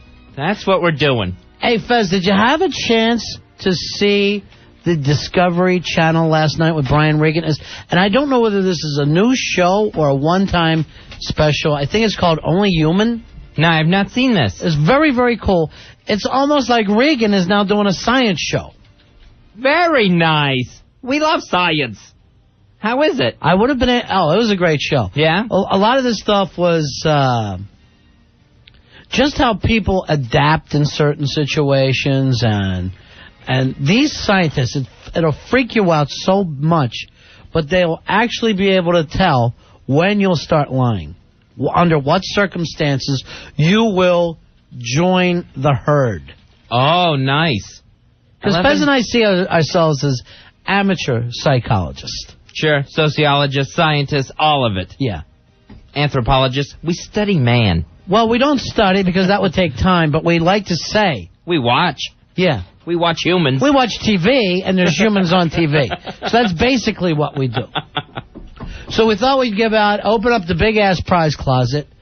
If you can teach us something tonight, some of those useless facts, some of those little-known things, if you can stomp Fez and I, if you can impress us, we'll give you some stuff out of our prize closet. What do we have to give away? All right, we have, let's see. Oh, we got tickets to see Chris Angel, the Mind Freak. Oh, that's a great show. Oh, that's an excellent show. At the World Underground Theater at the WWE New York in Times Square. For tickets, call Ticketmaster, 212-307-4100. Also, we also have tickets to WWE's Tour of Defiance at Madison Square Garden on Saturday, June 29th. Tickets available at Ticketmaster or the Madison Square Garden box office. And let's see, what else do we have? We have the Violent Femmes debut, a CD copy of the Violent Femmes debut album. Yeah, this is badass. It's a new CD that came out, and it's got a lot more songs on there, and like little Herd stuff. You got some of their demos on there, and of course one of the best CDs of all time, that early Violent Femmes, that first CD. Oh, okay, it's the 20th anniversary reissue with all the extras. Nice, from Rhino Entertainment at rhino.com. All right, if you ever put that stuff in front of me, I'd have it too. All right, is that all we got to give out tonight? And let's see, what else is from Extreme Pleasures Lingerie gift certificates. Nice. The best in adult DVDs, toys, and lingerie. All right, that's $100 gift certificates. Very nice. We got copies of PlayStation 2, the game Shadow Man, Second Coming, courtesy of Acclaim Entertainment, and that's available now at your local retailer. And $25 gift certificates to Fitness Lifestyles, located in Oakhurst and Asbury Park, New Jersey. You go to fitnesslifestyles.com for more info or directions. We've got 4 certificates to that. So we are going to dump some of this stuff. All right. We're taking a long weekend, so this stuff's got to go. And we're going to take care of it. If you have that useless knowledge, that fact that you want to put in our big-ass almanac that maybe we don't know. A big-ass almanac, and we honestly know a lot of stuff, Fezzy. Oh, yeah. We know stuff. I mean, it's going to be tough to get a fastball bias. Because Fezzy and I'll say this, we're men of the world. Mm-hmm. All right, here's one, Ronnie. Just maybe you knew this, maybe you didn't. You know what? I actually drink Snapple just to get that one little fact. Here's one. Americans, on the average, eat 18 acres of pizza every day. Each one? No, if you average the Americans all together, they're eating an average of 18 acres of pizza every day. I would actually guess that it would have been more. Really? You think there's 250 million Americans. And you remember, I used to, that house I had in Florida, that was set on an acre of property. Right. My backyard, it wasn't all that huge to think you could fill that up with pizza. 18 of those. That's not that big. With pizza. No, not if you take it in the whole country of the United States of America. I guess not. I'm willing to say that one is off, Fez. Really? I'm willing to say that fact that you have there, too small. I would think it would be miles. They're lowballing us. You know how many a lot of people get up and eat 2-3 slices a day, every day. I know guys I work with, that was their lunch every single day. All right, Anthony. Anthony, you're on Ron and Fez. Hey, Anthony. What's up, Ron and Fez? 13503. All right, buddy. There you go. Thank you. I guess you can give me one of the two. If you know how many muscles it takes the human face to frown or smile. You know, that's not what we're looking for. We're not looking for something you're just reading out of a textbook, okay? We're looking for something that's going to amaze us. Right. Something that's going to make us sit here and go, what? And ponder. Try to make us ponder. Yeah, but it's not, how many hands, how many bones are in the hand. That doesn't going to do it for us. All right, here's one for you. But it's going to be one of those did you know things that I always love. Mm-hmm. You got to impress us with something we didn't even think about before. Yeah. Here's one, Ronnie. Yeah. All polar bears are left-handed. Now, how did they even know that? Is that what they're swatting the fish with? How can you tell what-handed any animal is? Because they could actually be right-pawed for all we know. Yeah, they're jumping in the water. They're swimming with both paws. It seems like when you see them eating a fish, they're holding it with both paws. It would only be the SWAT hand. Next time that you see a bear reaching it, and it's only polar bears. Polar bears are all left-handed. And yet they live at the North Pole. How weird. effed up is that? Now I want to go to Central Park and watch those bastards, see what they're doing with their right hand and their left. All right, here's one on the instant feedback, and this is what I'm talking... Why don't you just write them up, Billy, instead of sitting here making me think we got to put you back in rehab, all right? Because we can't trust you with it. You write them up a little bit. Don't be lazy, Billy. All right, here's a Snapple fact. All right, cool. I love it. An average person will swallow 8 spiders while they sleep over the course of their lifetime. Oh, gross. Now I mention. So while you are sleeping, a spider will crawl into your mouth. You'll swallow it at least 8 times. All right, now here's one AG wrote into us to back up your polar bear thinking. Yeah? A polar bear's fur is actually clear and not white, according to him. Oh, my gosh. I didn't know that. How would that be? How can you have clear fur? Yeah. Like it's those little fiber optics. Yeah. Instead of actual hairs. All right, now Hot Liz, our girlfriend, has one for us. How you doing, Hot Liz? It's been a long time. Hey, guys. I miss you. We miss you. Liz. I work constantly now. But yeah, did you know that there is no scientific explanation why bumblebees fly? I think I had heard that because they're actually too big for their those wings. Their wings are too small and their bodies are too big, and there's absolutely no scientific reason why they can fly. So if we built some sort of aircraft designed right after following the bumblebee, it would never get off the ground. Absolutely not. Weird. Unless we figure out, Fezzy, what that secret... Get him off me! What that secret is that they have. Yeah, it's amazing. That and all bodily functions cease when you sneeze. So are you saying that you can't take a whiz and sneeze at the same time? If you sneeze while you're going to the bathroom, the stream will stop for a split second. And then it'll start right back up again. Then it starts right back up. All right. You got good stuff, Liz. We're going to send you into our big-ass prize closet, okay? Really? Yeah, pick something out for yourself. Oh, great. All right, everything must go tonight. All right. All right, I love you guys. All right, we love you, too. Thank you, Hot Liz. Now, on that last one, Ronnie, that makes me want to put an intern in the bathroom, full bladder, and some pepper for under his nose to make him sneeze. Let me ask you this. Can pepper under the nose actually make anyone sneeze? I've only seen it in, like, movies. Do we got any pepper here? I think it can. We got pepper, right? Check Billy's desk. It's nothing but condiments. Check his condiment drawer. We should have some pepper right outside there. And maybe we'll try that. 877-692-1027. Prize is on the line tonight if you can make us ponder, if you can amaze us. Yeah, it's not a chance that you got to stump us or all. We'd rather you just got us thinking. Right. I'm still thinking about that spider thing. Yeah, that one's a weird one, right? Because when I ponder it, Ronnie, I immediately think tarantulas. All right, like here's, all right, Tom, you're on Ron and Fez. Hey, guys. Hey, Tom. Yeah, there might be even small ones. Hey, maybe you already ate your 8. Oh, that'd be nice to have it over with. Yeah, you're all done Not with even it. know it. Yeah. Hey, Tom. I wonder if you guys know where the term 23 skidoo comes from. Yes, as a matter of fact, I do. I know this one. That was actually downtown New York, and I know, because I think we used it as a unique New York fact. Yeah, we did. Outside of one of the buildings, right? Do we have that the question? Flatiron building? It is indeed the Flatiron building. And there was wind blowing? Was that it? And the skirts were going up. Yeah. And the girls' skirts were going up, and the police were shooing the guys away or telling them skidoo. They were giving them correct, the sir. 23 skidoo. On 23rd Street. Corner of 5th and 23rd, right? All right, we'll at least give you some of the Road to Perdition tickets. Would you like to do that? Well, that would be excellent. Thank you so buddy. much. You got it. Bye-bye. Here is Matt. Matt, you're on Ron and Fez. How you doing, buddy? Hey, Matt. Hi. Do you know the ratio of teen moviegoers to adult moviegoers? Well, the teens a lot more, right? Mm-hmm. You know, now, I never used to think that was true, even though I'd always heard it.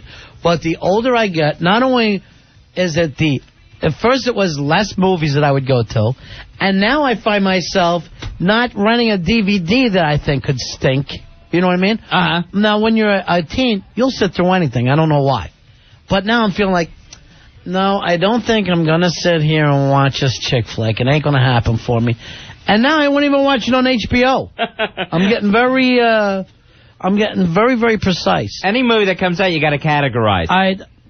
Matt, what exactly is it? It's 2 to 3. 2 to 3 to 1? No, 2 teens to 3 adults. No, wait. 2 adults to 3 teens. I'm sorry. There's... No, 2/3 of teens. No, 2/3 of all moviegoers. Oh, that's what a retard. Too stupid. I wanted to go with this. 2. But he's just too stupid. 2 to 3. We gave him like it's a score. Like it's a World Cup score. Was he eventually trying to say 2/3? I think he was trying to say 2/3 of all teenagers go to the movies. I think 3/3 of teenagers go to the movies. It's just when they end up going.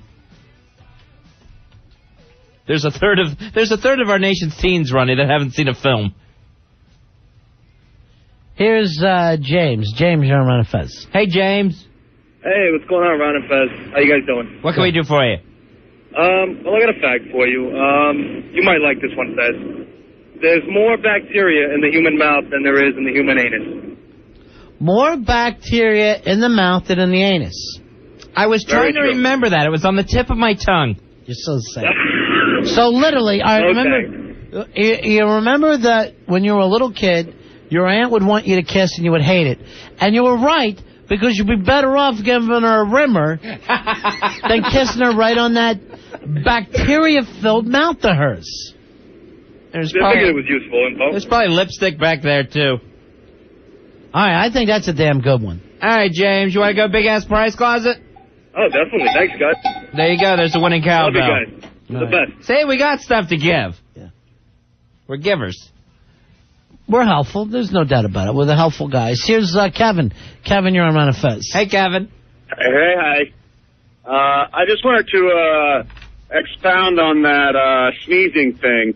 You can't keep your eyes open when you sneeze either. It's physically impossible. As a matter of fact, I know someone who tried to use that running a red light. They said it was yellow the last time I looked, and then I had to sneeze, so it was impossible for me to see that the light was turning red. They work for him? No, they still got a ticket. Yeah. But it is physically impossible. All right, hold on. We'll give you some road depressions. How's that? Road depressions for number 2. When they're just a little off, Fezzy, I'll give them a road depression. That's good. We got plenty. Perdition, I thought. Perdition. I think there's a D in it. Yeah. All right, Wonder Boy, come on over here. And does he have to snort the pepper? I think you got to breathe it in. Okay, breathe in pepper and see if I... And see if you sneeze. Okay. So why don't you just do a nice rail of pepper? Or does someone have to blow it in his face like in the movies? That might be better. Just put it in your hand. Snort some pepper. What's the big deal? Why do they panic at everything? All right, there, you just, you use $1 bill for that. That's why it doesn't come straight up. God, I hate these straight edge kids. I Just put it on your fingertip and breathe it in. Do you feel like you have to sneeze? No. All right, why is that always in movies? Nothing? Make yourself sneeze. Throw some dust bunnies at him. Now he's trying to pour the pepper packets up his nose. I'm trying to pour it into my Hey, mouth. I'm hungry. We got Johnny coming over tonight? Yeah, he'll be over within the next 20 minutes or so. Nice. 20 Johnny. Minutes. So I'm on a 20-minute diet. Hey, did you tell him my little fun fact that dessert is part of the meal and should not be forgotten? Yes, I did. And he's bringing stuff. Fez, you snorting some pepper? I'm trying to get myself to sneeze. Not working, right? No. So that pepper thing is crap. If anyone has to sneeze, let us know. That would sound like Rudolph. Not working at all. All right, so when you do, if you ever feel like you have to sneeze when this happens, keep your eyeballs open. Yeah, come running in here and let us know before you sneeze. 877-692-1027. A lot of people are writing in and begging, Rory, that you will play the Billy Drunk Show tomorrow. They want to hear it? We will. Never before heard of in a best of. Never since that one nightmare night, which put me in such a tailspin. All right, Rory may have a sneeze. I'm really allergic to dust, and Hawk just brushed like over, so. He's almost there? Hawk grabbed some dust from underneath the console. Oh, God, there's a dust ball in your nose. Hawk grabbed some dust from underneath the console, and Rory thought it was pepper. Oh, God. And put his nose right in You're it. allergic to dust? Yeah, I get really bad with dust. Now, you always sneeze? Usually. Can you do it? I'm willing to bet that it's hard to sneeze on the air. You know people are listening. You don't want to be rude. All right, stop blowing dust, man. He's allergic. Anything? Nothing. He's got nothing. Nope. I lost it. All right. We'll keep trying to work on the sneeze ones. I also want Wonder Boy to look up whether a polar bear fur is actually clear. That's amazing to me. That it's not white fur. It's clear fur. And white skin underneath. 877-692-1027. Prizes on the line if you can amaze us. Here's Susie. Susie, you're on Run of Fez. Hey, Susie. Hey. Yeah. Do you know where the term 86'em comes from? All right, 86 him. Now, how is it even used, first of all? Like, get his ass out of here. He got 86'd. I was trying to think, what do they say when we're out of something in a restaurant? Is that 86? No. What do they say? I don't know what that is. I don't know what that is. There's a number term, and I thought it was 86th. Under that. All right, so now, all right, you'd say that when you say 86 a person? Yeah. All right, I always thought it was like something, if... I never even think I heard that term. Like if we were going to come back with a bit, and we said 86 that bit. Yeah. Throw it out. Don't use it. Yeah. Yeah. Yeah. Where did it come from? There was a bar during Prohibition in the West Village that used to get raided all the time, and its street address was 86, whatever street, and it got notorious for being raided. So when other bars would get raided, they'd say that they got 86th. All right, I like it. You could use it for Unique New York. Yeah, I know, and I wish that you knew what actual street it was. I know on, I could have made 86? up a street, but Right. the bar still exists. All right, hold on. Okay. Road to perdition. Most of these are road to perdition. Okay. Bath towel. VHS recorder. All right, hold on. Let me go back to Susie. Hey, Susie, take your big thumb off it, Billy. Meat Fist. We want to talk to Susie. Can he just got rid of her. As soon as we said don't touch it, Meat Fist slammed his hand on it. All right, because we actually got this sent in. Chumley's is the bar, says RJ. 86 Bedford. So I was going to upgrade. Because that's good. But no, Meat Fist stomped on Susie's What is wrong paw. with Meaty? He can't hear the show where he is? He yells too loud out there. Tell him to stop screaming. I'm telling you, we got to take him to a hearing doctor. He is deaf. He's moving to another room. Chris, you're on Ron and Fez. Hey, Chris. What's going on? Yeah. 2 things science can't explain. One of them is why ducks' quacks don't echo. All right, can I tell you something, my friend? All right. That has been proven. They did a test, and ducks' quacks do echo. They do? Yeah. Okay, what about women? They blink twice as much as men. Why is that? That part I've never even heard before. I would guess the eye makeup. And Ron and Fez always say the caller's name 3 times. Well, between the two of us, yeah. I don't understand. All right, say it. Mm-hmm. Can't be explained. We're becoming known for that. I hate to have anything that people feel like they know. It's a signature bit. Or the fact that they're doing impressions. When Norton thinks he's doing me and Opie's actually killing with Fez. He's good. The guy's good. I got to give him that. 877-692-1027.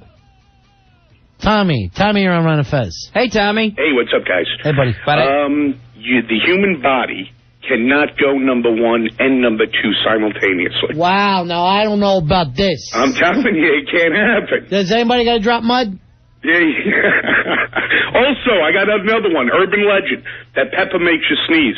It don't work, though, does it? It doesn't work. It didn't work in here. No, I know. Now, you don't think that a person can drop mud and whiz at the same time? At the same time, can't happen. I think it can, and I'm going to be a little off color here. Okay.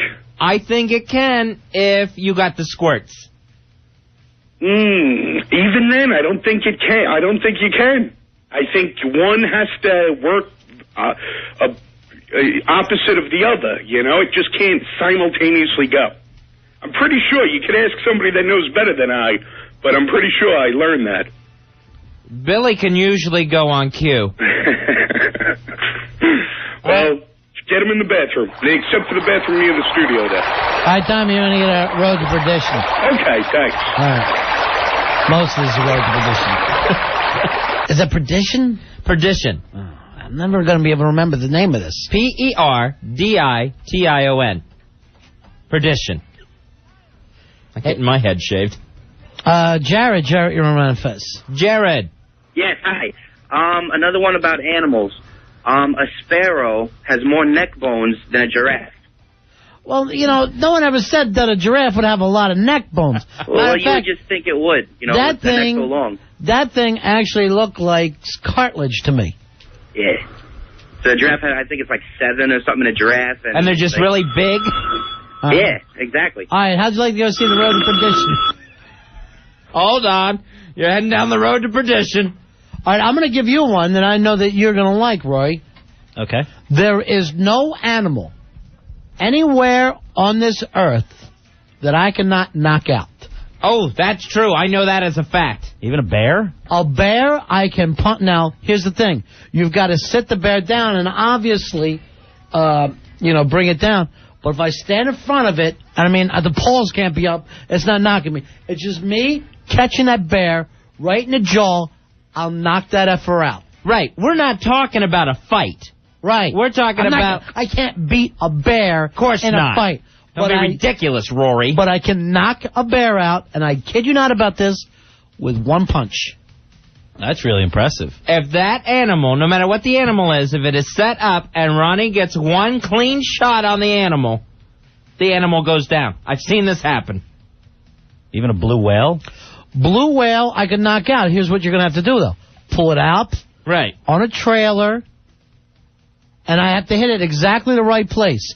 On a blue whale, I am catching it probably right up next to where the little tiny eye of his. Oh, yeah. Right behind it. Yeah. Now, normally... A lot of people make the mistake of going for that meaty throat area on a blue whale. But there is not an animal I can't knock out. And I'm impressed with that even myself. I'm very impressed by that. Ronnie, you're going to see the road to perdition. Come on, man. Should be doing a little better. Now I can knock out any animal. I'll knock out a tiger. I'll knock out a damn giraffe itself. And a giraffe, here's what's going to surprise you, Fezzy, is easier to knock out than most animals because of that little head. Oh, yeah. The problem is I got to be up on top of some high bandstand where I'm standing in front of it, and you're going to bring it. Yeah. You got to bring it by and hold it, and I'll catch that son of a bitch right in the side of the head, right, hard as I can, and just watch it come down. And the funny thing is, it's neck drop, so its head hits before the rest of the body comes down. Now, a giraffe, are those things actually antlers or horns? They look like antennas. A giraffe looks like it has antennas on its head. Does you think I care when I'm swinging at that son of a bitch? I don't care. Could have be TV antenna, and I'm knocking it out. I'll wait. I'll wait till it's knocked out, and I'll steal them antennas. All right, here is an update, Ronnie. Good. A big-ass almanac update. Polar bears have fur that is made up of hollow guard hairs. All right, so those hairs are hollow. Sometimes when polar bears live in zoos that are in warmer climates, they can have algae growing inside the hollow hairs of their fur. So they look green? This gives them a greenish tint to their fur. These hollow hairs also keep their hair from matting down when they swim in the water. You'd think we'd see a lot more green polar bears. They're getting a fungus, an algae, inside their hairs. Why do they come off looking so white? Because the skin underneath is white. White? Yeah. That white? White. I hate a polar bear with that algae fur of theirs. And they're left-handed. All right, we got to take a break. Yes, we do. We'll come back. More prizes. Big-ass almanac is happening. Yeah, and all right, I'm getting a lot of emails from animal lovers, and they're all mad. Look, I just want to make everybody understand this. I never said I would kill an animal. I wouldn't do that. But I'm saying for the sake of an experiment, and I don't believe I'm the only human who can do this. I think a lot of people can. But I can knock out any animal. One punch. Ronnie doesn't go looking for fights with animals. No. All right, just so you know that, animal lovers. It's more of a trick. Mm-hmm. It's knowing how to do it. It's like anything in life, timing. All right, Fezzy, just so you know, on the instant feedback, a disagreement with you. Yes? Tuttle has written and said, Fez, you're wrong. The skin of a polar bear is black. Really? So we'll check on that. We'll be right back. But here's what I'm saying. Black skin, white skin, it doesn't matter to me. I can knock a polar bear out with one punch. Nice. Then once it's knocked out, we're going to shave it down and look at that skin.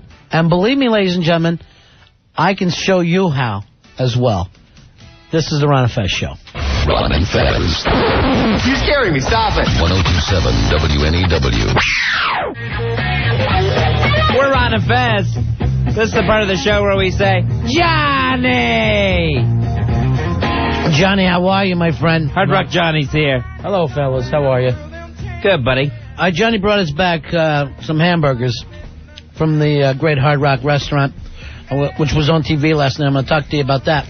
But this on the instant feedback from Mikey. Do you know that pound for pound, hamburgers cost more than new cars? Really? Nice. You'll be better off buying a Mustang than the same weight in burgers. What if you get home? They're going to cost you, aren't they? You can't eat the Mustang, though. Yeah, that's true. That part's true. That guy on MASH who ate the Jeep. You were on Brian Regan's, your restaurant was on Brian Regan's show last night. Was it Only Human? Yeah, Almost human or something? I think it was Only Human. How'd you get on? Not me personally. Thanks. The Hard Rock, they had how people react to cell phones. All right. So it all took place. People, you know, your customers who you think are going to go in and enjoy a nice meal, instead end up in this candid camera situation where a guy's screaming at them next, and they're showing one is if a guy's talking about dull stuff, how mad they are, but if he's talking about, oh yeah, she hit him in the eye, he's got to get stitches. If it's gossipy, people have more of a tendency to lean in. A little more tolerant and listening in. Other than, of course, it looked like elderly lesbian ladies. Yeah. Who want no part of anything. They were very selective about who they got. They didn't want any children. They didn't want any, they just wanted basically 30 to 35-year-old males, females, couples. They wanted to try to... Sounds like NEW. So they, it was very selective, but it was a really cool thing. They had like 5 cameras set up around a cafe, microphones all over, and nobody no one had could tell? Not a clue. They had a set up in the back in the back room where they were doing the mixing, and they had the cameras. It was pretty unbelievable the way they had it all set up. That's pretty cool. This is a good show. I hope it works out for Regan. Hard Rock Johnny was actually running a chicken finger cam. No one noticed. It's amazing. All right, here's Christina. Christina, you're on Ron and Fez. Say hi to Hard Rock Johnny. Go ahead, Christina. Christina? Yeah. Hi. Christina! For every one person in the world, there are millionaires. Boy, I hate an ant. You think there's that many? I don't even care for bad uncles. Because it was up to me, we'd go out and wipe them out. Oh, that'd be nice. I don't like them. I don't like them. I don't care if they die. That's cool. All right, hold on. I don't think Billy has the idea how this is supposed to work. All right? It's supposed to make us think. It's supposed to make us go, well, how could that be? Right. All right? Everyone understands that, yes, insects outnumber humans. All right? She's getting Road to Perdition tickets because she participated. All right? Most of these are Road to Perdition. But explain it to the bald drunk on the phone. Or get him off the phone. Might be the way to go there. Jeez. Oh, did he annoy me during the break? That was funny. Yeah. Johnny brought in the food. Here's tell you a story why I start eating. All right, you eat. I'll tell this annoying as hell story about Billy Staples. Johnny brings in the food, and instead of just, handing me something, I don't care. I'm starving. I'll eat it all. This is the laundry list I got. Shake? Yes. Straw? Yes. Burger? Yes. Cheese? Yes. Ketchup? Yes. Cookie? Yes. Does he act Napkin? Yes. Does he seem to you like he's somehow taking in, like he made this stuff from scratch? Yeah. He wants credit. He took ownership over it. Now, here's the thing. Now, I went through that laundry list. If it was like that and it was over that fast, that would be one thing.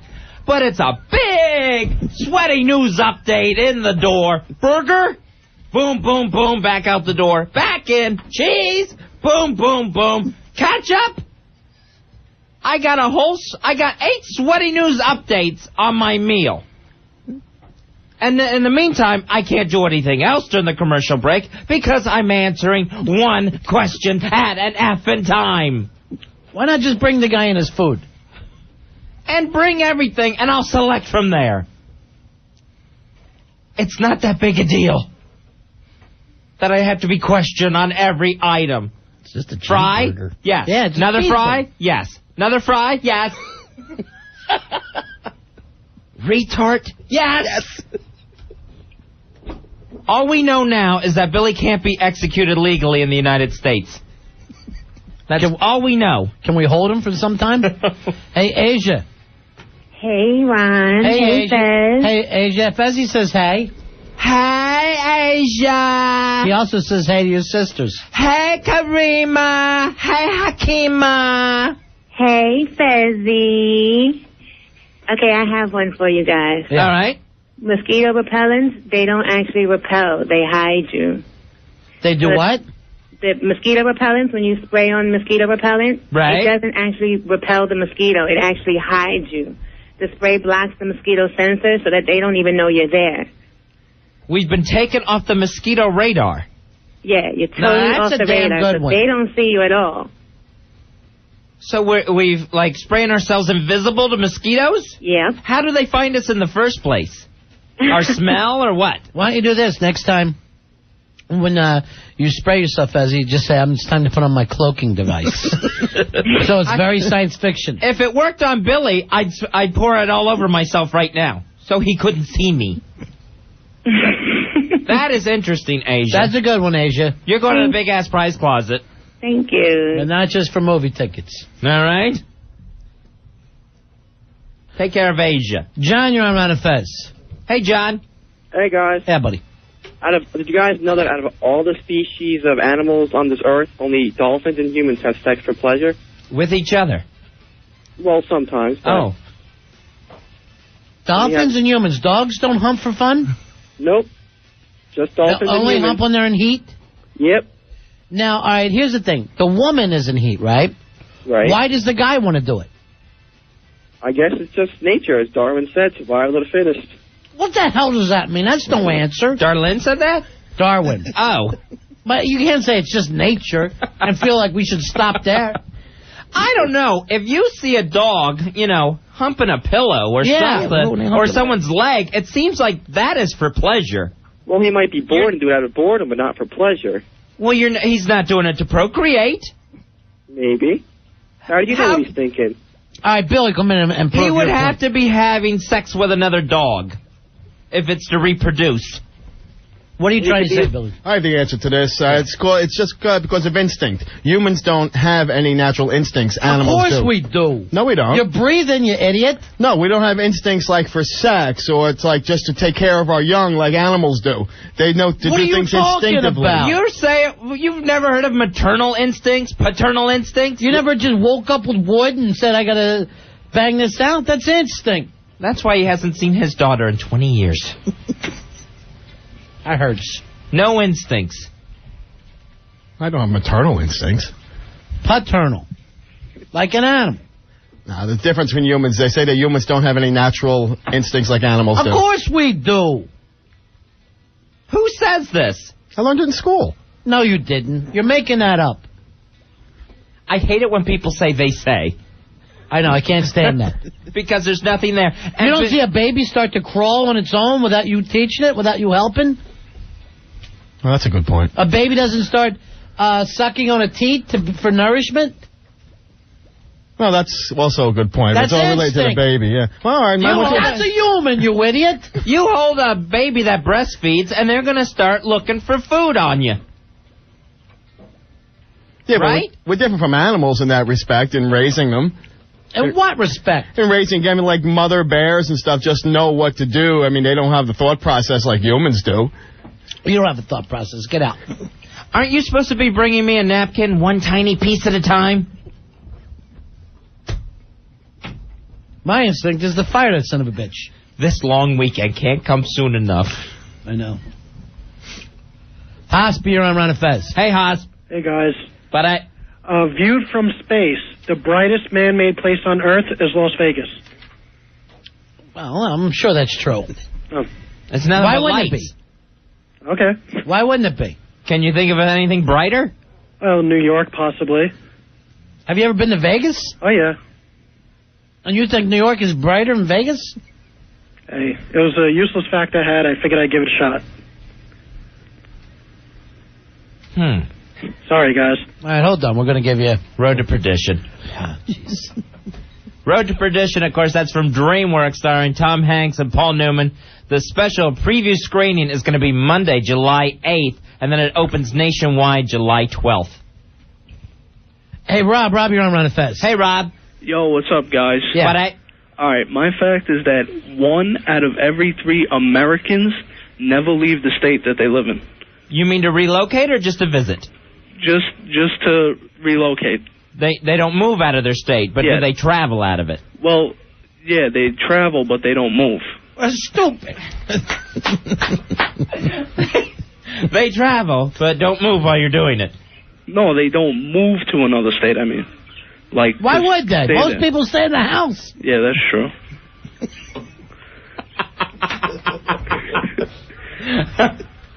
Is no one working their phones? All right. The person you're trying to reach is drunk. Please try your call again. All right, he gets tickets to Glitter. All right? That's what he gets tickets to. But I blame that on Billy. Billy's supposed to be taking these calls and saying, are they ponderous enough? All right, here we go. Ready? Ready. 4, Road to Perdition. Is it Perdition? Perdition. 7, Road to Perdition. All right. 9, Road to Perdition. And 10, Road to Perdition.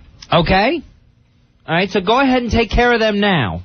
Those are all Road to Perdition. Special screening.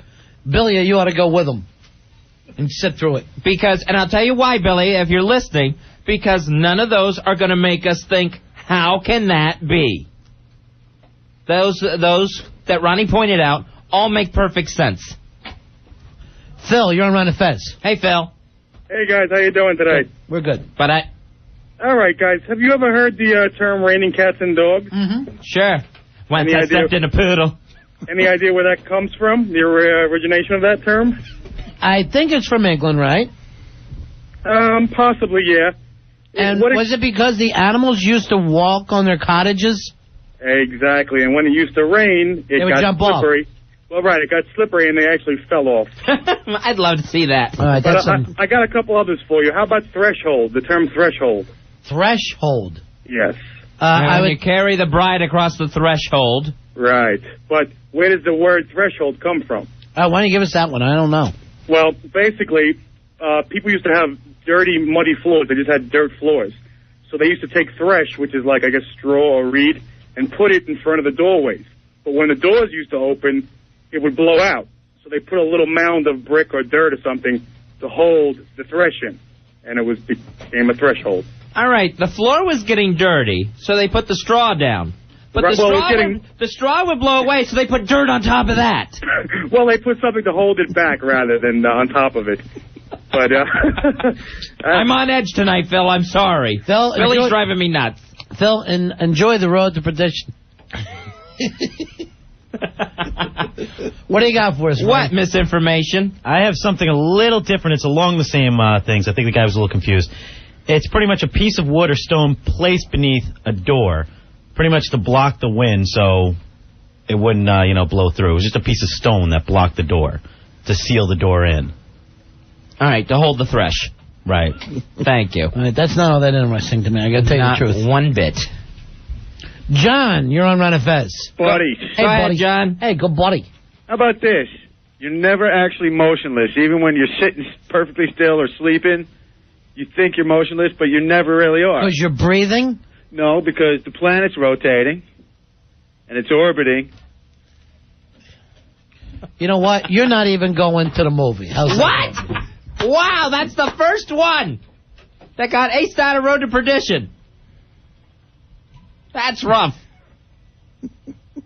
Because the planets are always moving. So stupid. Frank, you're on Run of Fez. Hey, Frank. Hi. Do you know where the term cup of Joe came from? Cup of Joe. All right, we know it's a cup of coffee. Yeah. So how would they have come up with Cup of Joe? Was it some guy that was growing the coffee? Nah, it's kind of interesting. Cup of Jose? In the Navy, they had like a prohibition of alcohol. Like no one was allowed to drink the alcohol on the ships and everything like that. So they started drinking coffee, and they called the coffee a cup of Joe because the one who said no alcohol was named Joe. Does that make sense? Yeah, but it doesn't make me ponder. It makes me think Road to Perdition for Frank on line 8. 877-692-1027. Black Jesus, you're on Run of Fez. What's going on, guys? Hey, buddy.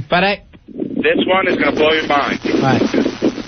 There are more people alive today Than ever died in history, than right? ever died. Yeah. Yes. Every time somebody wants to fight Buddhism or returning back and forth, they come up with this one.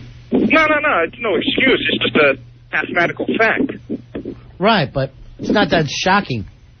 I think it is. Because, like, the time of Jesus, there was only, like, 1 million people that were living in the civilized world.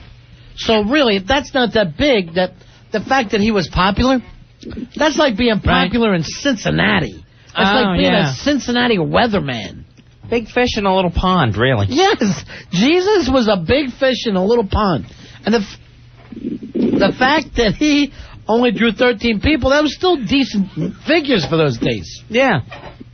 I mean, what were his big audiences? He fed the 5,000. Right, that was huge. Yeah. That was basically... That's a stadium show. Right. In that time. Yeah. That would be like saying I sold out Giant Stadium and then fed everybody. Right. So I know he fed 4,000. I know he also fed 5,000. Those were his two big gigs. The problem is, Fezzy, a lot of those people went to both dinners. Really? Yeah. All right. Okay. No, here's another. All right, hold on, Black Jesus. You're going to go see a lovely And movie. then his last show was only 12. Well, that was really, to me, that was the backstage thing, because the show was everybody who showed up. Mm. You know, I consider that a show. I consider actually coming back from the dead like he did Zombie Jesus. I think that Last Supper was actually more of a roast. Right. But here's the thing. All right, when Jesus came back and he was walking, right? Right. And they knew he was dead before that. Yeah. Did he have his arms out? Like a zombie just... I think he just walked normal. Because I heard that he had his arms out and was dragging one leg. Really? Now that's going to freak people out. And the one thing they said Jesus was saying was, "Here's my cake. Ah! I want my cake." Now that makes me ponder. 877-692-1027. Ronnie and I did a nice thing tonight. We talked about we're going to do the spring cleaning late in the summer and get rid of all the tickets. Like we got rid of Al. Yeah, and just clean it all out, and everything must go tonight out of the big-ass prize closet. And all we want are some facts that are going to amaze us. Here's Brian, you're on Run of Fez. Hey, Brian. Hey, guys, how's it going? I got a fact that's going to amaze you. Good. If you take a sheep, and when they shear the sheep to take all the wool off it, if you only shear it on one side, it actually won't be able to stand up. It'll fall over because it's too heavy on one side. No. It'll just stumble and fall around. It can't stand up. I know that for a fact because I was telling you guys, I don't know if you heard this, Johnny. I can knock out any animal. And I'm sure you could, too, if you actually believed in yourself and you trained a little bit. There is not an animal on the planet I can't knock out. One of the easiest. Yeah? Sheep. Really? Yeah. I can knock out a sheep with a palm and just palm that son of a bitch on the side of the ear, and it'll go straight down. That's sheep for you. Yeah. Really? Yeah. It's basically like a head slap where you smack that sheep head and you just drop it. Deacon Jones it. Yeah, well, Deacon Jones, sometimes he was on both sides. Yeah. And, I mean, I could probably drop a ram if I smack both ears at the same time. You can drop like a Clydesdale? Mm-hmm. Yeah. But what you would do with a Clydesdale, one of the things you got to do is be up the same height. So what I would do is probably be standing in the back of a flatbed truck, walk the Clydesdale, come up, and I'd still probably catch a Clydesdale with an uppercut, catch him up under his chin. Right. Snap the head back and watch him drop down. And it'll happen. Wow. Trust us. Here's what you don't understand, Johnny. I'm not saying I could beat any animal in a fight. Yeah, it's not a fight. It's Ronnie getting a clean shot on the beast. Like if I'm hitting a lion, what I would probably do is have the zookeeper shackle it down first. And I would even send somebody in to hit it with a stick a couple times and make sure that, it's already calmed down. I would like to have it nice and calm. But with a lion, you pull back. Yeah. Right between the effing eyes. You punch a lion right between the eyes, it all but pukes on its way down. Right. That's where that comes from. You can't hide your lion eyes. Now, the thing is, most people think, oh, well then you can hit a lion running at you. It's not that easy. No. You need to shackle him down, hit him with a stick, make sure he can't get out of there, and when it's good and calm, you come running up and punch that son of a bitch between the eyes. That's what Ronnie means. Ronnie's not going to... It would be stupid for Ronnie to just climb into a lion cage. That lion's going to be pawing and jumping and running and stuff. Well, let me just say this first. I will climb into a lion's cage once it's been shackled. Right. Poked with a stick to make sure. Yes. And then I'll go in and knock that son of a bitch out. The theory of this is one clean shot. One clean shot. Makes sense. Thank you. Of course it does. But, Johnny, I know that I could teach you to do the same thing. The interest isn't there anymore with a lot of the young people. If I talk to a young man about knocking out animals, they don't understand what I'm talking about. And most of the time I can knock out, probably every fish, but it's almost cheating when you're going to take a fish out of the ocean and hold them there, which is the only way I can knock out a dolphin. I can't knock out a dolphin underwater. We don't have that kind of power. No. But pull it up on a beach. The water's going to make you sluggish there. You can take a wave runner type of trailer. You take canoe straps, strap the dolphin down. Again, you're going to come down almost in a sledgehammer punch for a dolphin above the blowhole, hitting hard or underneath and catching it up and moving up. It's real weak underneath there. Yeah. I would love to train with you on this stuff. I find it very interesting. I love animals. 877-692-1027. Ron and Fez Show. Ron and Fez. 1027 WNEW. We're Ron and Fez on a Thursday. 877-692-1027. If you were listening to, I guess the first break tonight, 7 o'clock hour, you heard this strange saga. Jamie called us, yelling at us because we made some jokes about the government having a problem with their Say No to Drugs campaign. It never works out. Saying it's completely ineffective and a waste of money. Jamie's problem was she thought we were making light of a serious problem that involves her sister, Kelly, who she claims has a drug and alcohol problem, and even they tried to do an intervention last night. Now, Kelly claims that she's okay, and we've heard from both of them several times tonight, and Kelly's back on the line. Hey, Kelly, you're on the air with Ron and Fez. How are you? Hi, good. How are you? What's up? I'm just very upset. I'm getting a lot of phone calls about this whole interview here. It was a crazy night tonight, huh? It certainly is. And I just, she's really slandered a lot of names and a lot of establishments and said a lot of things that weren't true. And I really just want to clear everybody's name because this is really bad. Okay. Let's also remind everyone, Kelly, that after we talked to you and Jamie, someone else called the show named Jocko. That's what he called himself. Yes, I know Jocko. All right, and claimed that Jamie is just as much a problem as you do.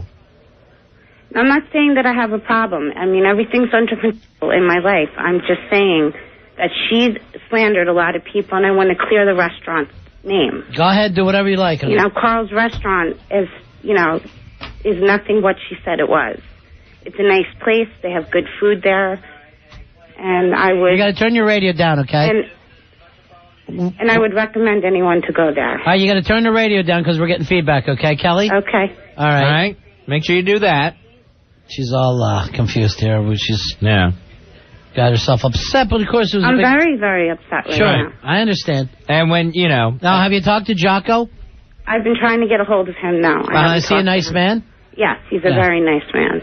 Your sister, when we had her on with Jocko, she threatened to kill the man. She was going to rip his throat out. Well, she's an idiot, so... She's an idiot. Have you talked to her tonight? Yes, I have. And what went on there? How'd that go? No, everything was, we had our little yelling match, and she's out of line, and if she thinks I had a problem, this isn't the way to solve any problems or to help me. That's all I had to say to her. Okay, she wasn't sure about who Jocko actually was. Did you tell her? Jocko is a friend of mine that I've known for a long time. Did you tell her who Jocko was, his real name? No, I didn't. Okay, so that is his real name. She still doesn't know. Well, she doesn't have to know. And Jocko is his real name. Yes, and she doesn't have to know. He's got mean parents. Why, you called his parents? No, we wouldn't do that, honey. We just left it with you guys. Well, I'm just saying, she tried to call his parents then. Oh, she did? It doesn't matter. Either way, I just wanted to clear the air because there's a lot of people that are very, very upset. And I don't want to hurt anyone. Well, your sister was very upset when she first called. She's very worried about you, Kelly. No, I'm just fine. All right, Kelly? Yes. Jamie's back on the lines. Here she is. I'd really rather not talk to her. Jamie? What's up, guys? Yeah, you know what? It's really funny. Like, you guys were going off about, drugs and saying funny stuff about drugs, and you've been had. Oh, can't say that. No, No. Oh, wow. That's rough language. Yeah. That is rough language. All right. 877-692-1027, and hopefully that family can work out what they need to work out. Here is... Jeez, lady. Here's Mike. Mike, you're on a Fez. Hey, Mike. Yep. Yeah. Go ahead. Yeah, do you know that a wound covered in maggots will actually heal quicker and without infection? I have heard that. I've seen that on some of the National Geographic type stuff, where Africans will throw maggots on wounds. Have you seen that, Fez? I've actually heard about this, and it's like do they eat the infection, or do they just keep it clean, keep it from getting infected? Are you asking me? Yeah. Anyone. I think it has something to do with eating the bacteria and the fact that it keeps it moving. So they're feeding off of it so that it can't sit there and fester and grow. Yeah. All right, hold on. You're going to win tickets. All right? Okay. Everyone that's got something for us tonight's going to the big-ass prize closet. Plenty of stuff in there. Here's Tom. Tom, you're on Ron and Fez. Hey, Tom. Hey, Hey guys, did you know that humans are the only species with hind leg knees that bend the way ours do? Say that again. Humans are the only species with knees that bend the way ours do. Is that true, Fez? Hind legs. Front legs, some animals... Yes, our front legs move much like the animals. Well, don't we just have front legs? Or are ours hind legs? No.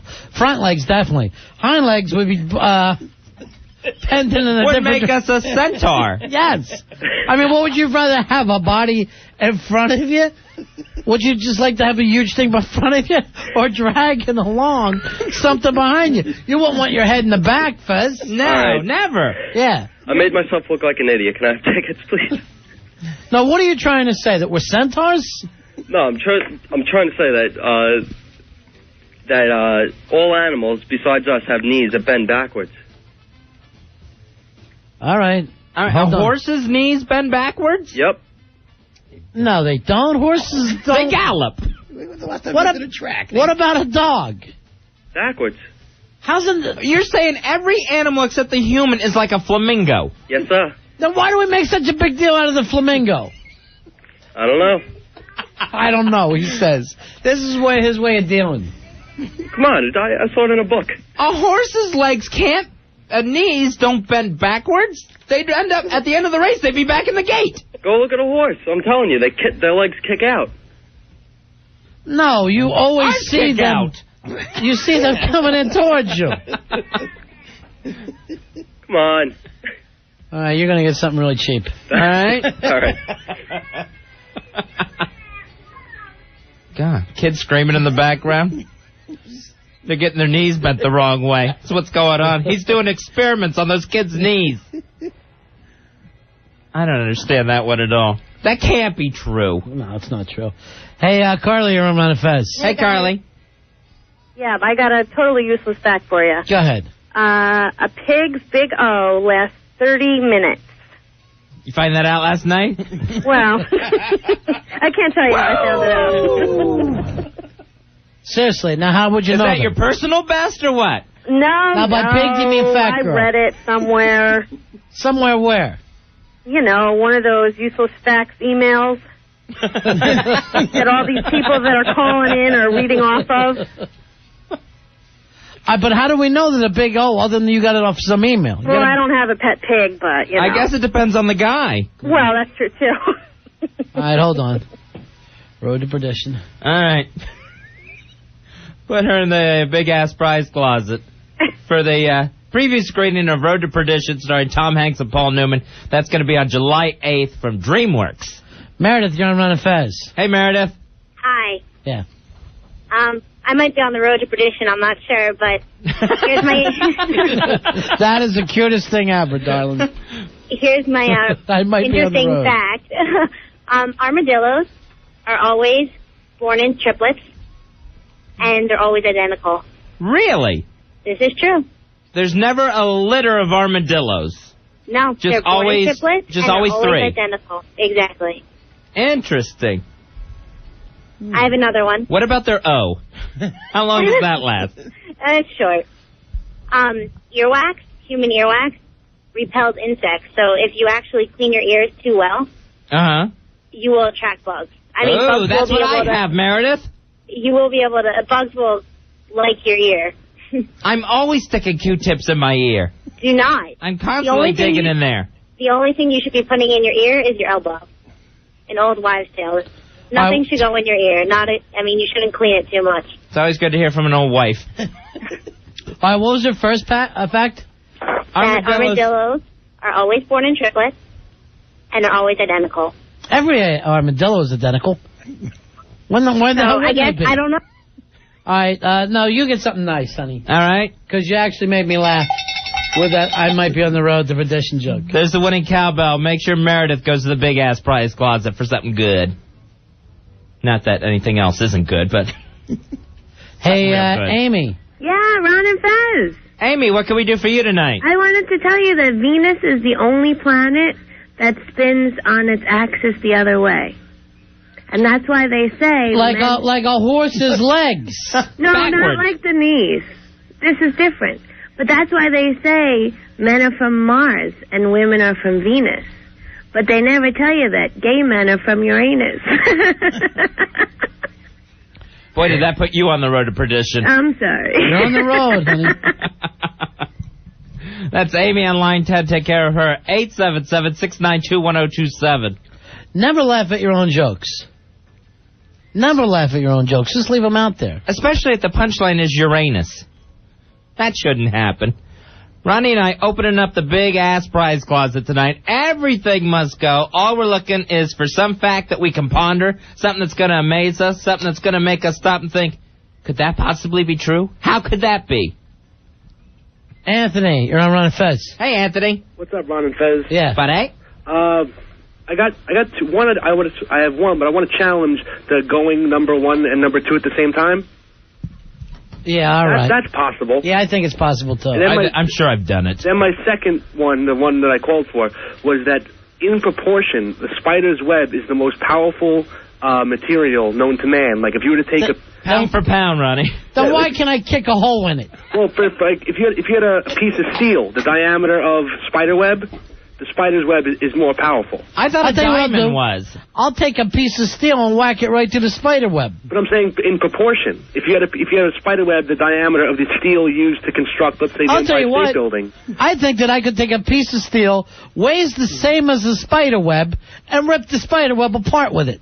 I don't know. But if you took a sliver of steel, yes, the same proportions as the web, yeah, you could tear right through that web. I know I could. Because I had that thing like a razor. I could go through it with a string, let alone steel. I think with a big piece of steel, I could threaten you and take me to the big-ass prize closet. I don't think so, my friend. Oh. You're not even going to the road to perdition. Oh, no. That's a great fact. No, because your fact isn't true. It absolutely is. How could it be the strongest thing in the world when I can cut through it with some yarn? No, but in proportion. I could take a hair. I could take a hair and cut through the spider web. You have to keep in mind, if a spider can walk on the spider web and it doesn't rip through. Big deal. I see now how light a spider is. I saw Billy Staples up on the high dive at the Y. No, is that what that was? And it wasn't made out of spider web. I'm talking about diameter. If you have a string of steel, the same diameter. Right. You could rip through the spider web. Easy. But you can also, I'm saying, you could rip through the steel also. But how could you rip through the steel? What is this piece of string? No, but I'm saying So you're now saying string is the strongest thing in the world? No, I'm saying a thread of spider web. The exact thread. Did you just see Spider-Man? No. Is that what happened? No, this is a fact. Tell us about spider sense next. Well, it helps Spider-Man sense things around him, bad things going on around him. I wish we had it. We wouldn't have taken this call. All right. Well, what about if you get your aorta set? All right, hold on. 6 seconds to die. What's that? If your aorta, if you get a damage, a puncture in your aorta, the largest artery, you have 6 seconds to live. Or die.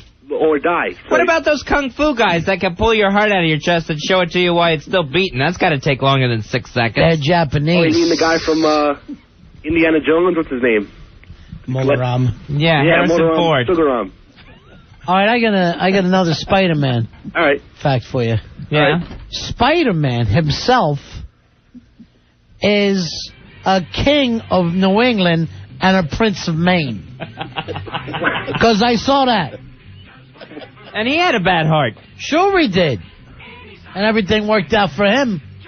Once he got his Spidey powers. All right, guess where you're heading, my friend? Where? You're on the road. Thank you, sir. The road to perdition. Thank you, friends. Opens nationwide July 12th. You got tickets to the preview screening on July 8th. Wait a minute. Let me give me back 9 again, Billy. Billy? Take your big paw off it. Meat fist. Take your big meat fist off it. Meat fist. All right, you should have it back. Are you back on? Yeah? When I say you're getting tickets, I meant 1 ticket. Oh. You're going alone. Oh, man, come on. I'm only kidding. No, you guys are killing me. How about this one? The road to perdition is one lane. One more. All right, but you could be risking your tickets. This is a good one. Yeah. The sound of a snore can be equal to the sound of, like, a pneumatic drill, I heard. To what, a spider? No. These are facts that I know that I just pick up, just learning. How could a snore be as loud as a pneumatic drill? They Is that what he said? The loudest snore was recorded at 69 decibels, which is pretty loud. Yes, if you're a tiny little spider. All right, he's not going on. Give him a half a road. Wow. Half a ticket. He gets the stuff. 877-692-1027. Ed, you're on Run of Fez, buddy. Hey, buddies, how you doing? Hey there, good buddy. Did you guys know that all hyenas are born hermaphrodites? They got both? They can go F themselves. They can go F themselves. No wonder they're laughing. Eddie, you're on the road. Take care of Ed. Just looking for some facts to ponder. Now, the idiot with this steel and the spider web, he actually made us ponder because we had to explain it to him. I think he might have been right, though. Really? Yeah, I think I heard that one before. It's Spider-Man! No, I think I heard that when I was younger. That pound for pound spider stuff is the strongest of all known materials. This pound for pound thing that Spike Dudley started. He didn't start it, Fez. You don't believe in pound for pound Sugar Ray Robinson was the greatest fighter ever? Mike, you're on Run of Fez. Hey, Mike. Card holder 9544. All right, buddy. I was drinking a Snapple today, and I found out that a ball made of glass is going to bounce higher than a ball made of rubber. I don't know how that's possible. Oh, you're wrong. Yeah, wouldn't it break on the first try? Well, but, Snapple says it, so it must be true. You wanna get on the road? Oh, yeah, the road's perdition, of course. Yeah, of course you do, Mikey. There you go. I'll tell you what. I don't care what anybody says. You can run down me, you can run down Fez, but we have the funniest effing callers in radio today. There's no doubt about it. They pick up so fast and they're always so funny. That's true, but don't run us down. And if you're not, don't call. Hey, Chris, you're on Run of Fez. Hey, Chris. How you doing, guys? Yeah. All right, if you get a splinter in your finger, right, if you take a piece of wet bread, let it dry in your finger, it will suck the splinter out of your hand. And let it dry. How much time you got to let wet bread dry on your finger? I never even saw wet bread ever even dry in my life. It could happen. Just let it dry and you'll be set. You don't have to worry about anything else. Now, one time I got an infected fingernail when I was a kid, when I was little, and this thing was a mess. And my aunt took a piece of bread, dipped it in warm milk, and they bandaged it to my fingernail to suck the infection out of there. Yeah, but also remember this, Fezzy. You told me that time that you cut off. Are you saying that can't be on? I don't think so, no. Why can't we have Al Dukes doing our dump button since he's fallen so far? I think he's, he's got another. I don't think we were supposed to say that. I should have told you at the pre-show meeting. Well, he told us meeting. that he completely quit, and now I see Jeremy teach him the dump button. And I guarantee you this, he will not be on the Ron and Fez show. No. I guarantee he won't stay on the other show either. All right, Chris, you're on the road. Nice. All right, buddy. Thanks, bro. You know where that road leads, right? Sure. Where? To the show. To the show. It's the road to perdition. 877-692-1027. All right, we got to take a break. We'll come back. It's Minority Report with Polo. Minority Report. Finally, Fezzy, this is the first movie I wanted to see since Star Wars. Minority Report starring Tom Cruise, Colin Farrell, and directed by Steven Spielberg. Now, that Colin Farrell has been on so many TV shows, getting bleeped out everywhere. Really? He's a foul mouth, huh? I don't know whether you can say all these things in Ireland, but he comes on these things and they're just bleeping constantly. So it will be Oscar blurbs up next with Polo. Your life is a movie. Your life's a movie. Get your Oscar blurbs together for Minority Report. Also, I want to point this out. No, Al is not back. He will never be back on this show. He's not back. What has happened is he still hasn't left Jeremy's office. He's sitting in there. Nursing. And someone told me, learning a dump button. Ridiculous. A dump button. You're going to fall from producer to dump button. if that's what you want to do. 877-692-1027 for Minority Report Oscar blurbs. Ron and Fez. Ron and Fez. 1027 WNEW. It's time for Oscar blurbs with Polo. Oscars start at 8. Sean Penn better not be retarded. Rebecca Romaine will be tossing an Oscar salad. Hey, I'll be robbing the Oscars with Pacino and Williams. Polo has a big fat wife. Get your boys out. Yeah. We're Ron and Fez. Time to see what's at the box office this weekend with Polo. Polo, you like the movie with Minority Report. Polo, you like the movie with Minority Report. All right, Polo. You like the movie Minority Report. Polo, did Rory call you today? Was it okay with you? Yeah, it was a little surprising. What's surprising to you? Did it weird you out that something was different? It wasn't that. I get weirded out pretty easily. I've been weirded out for the last few weeks, and now I know what's weirding you out? What's wrong? Well, now I know why my spidey sense was tingling. Because, I was wondering what was wrong with Al for the last few weeks. Yeah? And now I found out. What did you find out? Well, according to Rory, I don't know how reliable he is. Not very, but go ahead. He's saying that Al's gone. Really? That's what he said. What do you think? That's the problem. I'm pretty naive. I'll believe anything. Can we tell you why he's gone, Polo? Yeah, I heard the story. He wanted to get rid of Your Life's a Movie. Our favorite segment. He wanted to cancel your time, and he got canned. Well, that's not the story I heard, but... What he said to us is a monkey on roller skates would be more interesting and do a better job of picking movies. Well, like I said, I was, Al was trying to fire me last week. That's what I was kind of feeling, but, right. I didn't know. Well, now he's doing a dump button, so how exciting is that? All right. Whoops. Our other reviewer's on the line. Hold on. Oh, he's mad at you, Polo. I'll smack the... All right. Don't fight monkeys. What do I always tell you? Don't fight monkeys. I'll throw some monkey stuff at him. All right, easy. So you got your revenge on Al Dukes, Polo. Well, I mean, if it's between me and him, it's better he goes. All right, Polo, you're home late tonight, right? Yeah, that's true. Shouldn't you be at juvie hall? Yeah. Babysitting the delinquents? We're closing one of our locations. Really? Everyone's reformed? No, the mother, I'm getting rid of my mother's apartment because she hasn't been in it in 3 years, for like 10 days. That's a good idea to get rid of it then. Yeah, now's the time. Yeah, actually, that's what I was thinking. So we're getting into a little fight with the landlord and we're getting the stuff out and that's it. All right, so that's Murray's apartment? No, that's my mother's apartment. Oh, your mother's apartment. Now, where's she going? Well, she's never, as I say, she's been living in this house. But she can't make spit, right? Well, she can't make the spit too well. No, she uses the artificial spit. Artificial spit? It's in the store. It's in the Walgreens. Really? Yeah, you can buy it. It's in a tube. Now, she also uses fake snot, too, right? No, she really doesn't have any use for the snot. No. She just needs the spit because it helps to swallow. She doesn't have this... Ew. What are you doing to that old lady? I don't know. It's her drugs. I don't know. But What's she swallowing, Polo? What? What's she swallowing?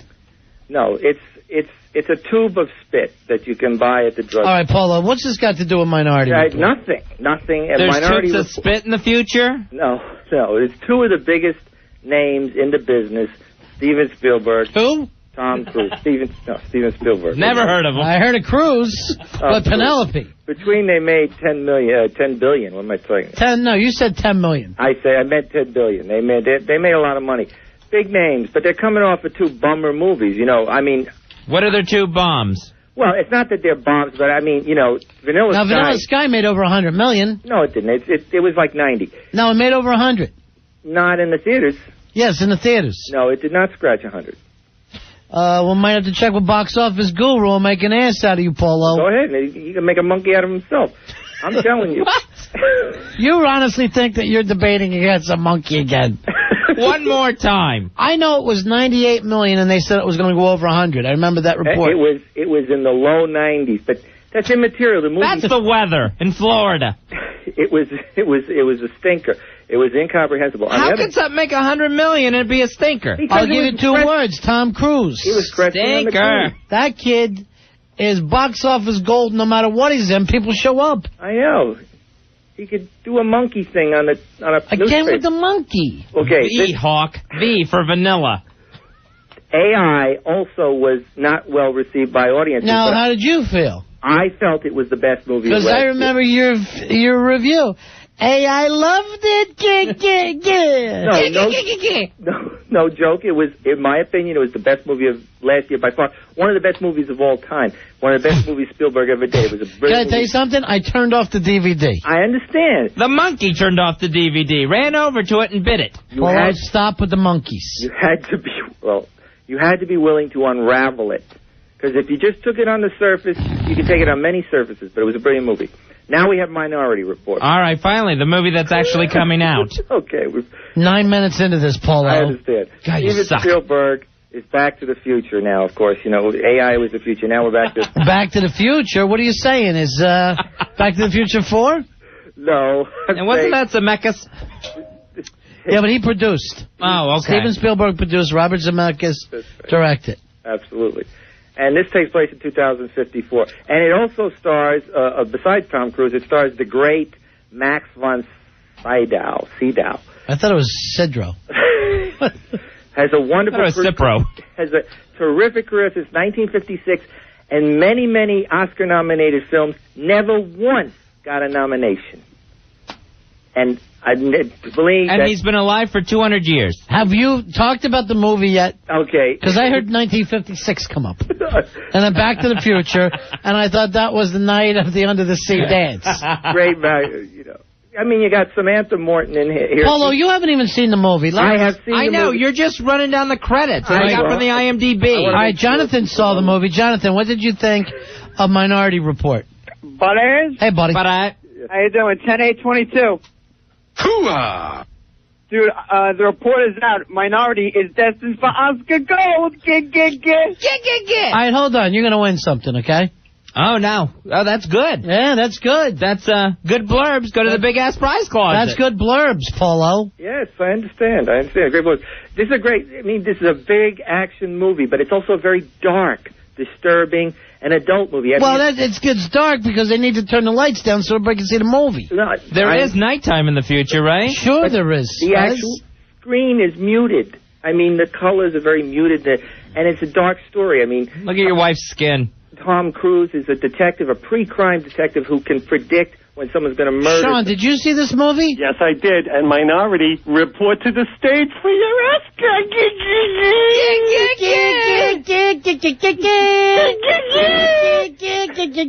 Sean, thank you very much, my friend. You're a lucky winner. Thanks. All right?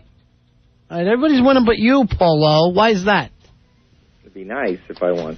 Yeah, it would. Maybe if you told us about this film. Okay, so it takes place in 2054. He predicts when, with the help of three precogs who are like psychics, who are like in a big pool and they don't go anywhere. They just lay in this pool all the time. Would you say Sounds like your wife. These, what are they called? Precogs. These precogs are predicting Oscars for Minority Report.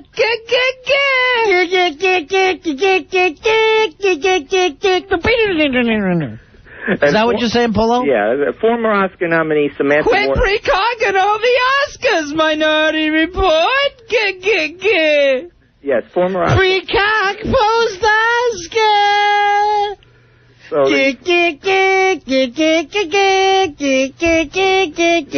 Hey, Barry, you saw this movie, right? Hi, Ron. Hi, Fez. Oh, hi, Barry. Minority Report, affirmative action on Oscar night.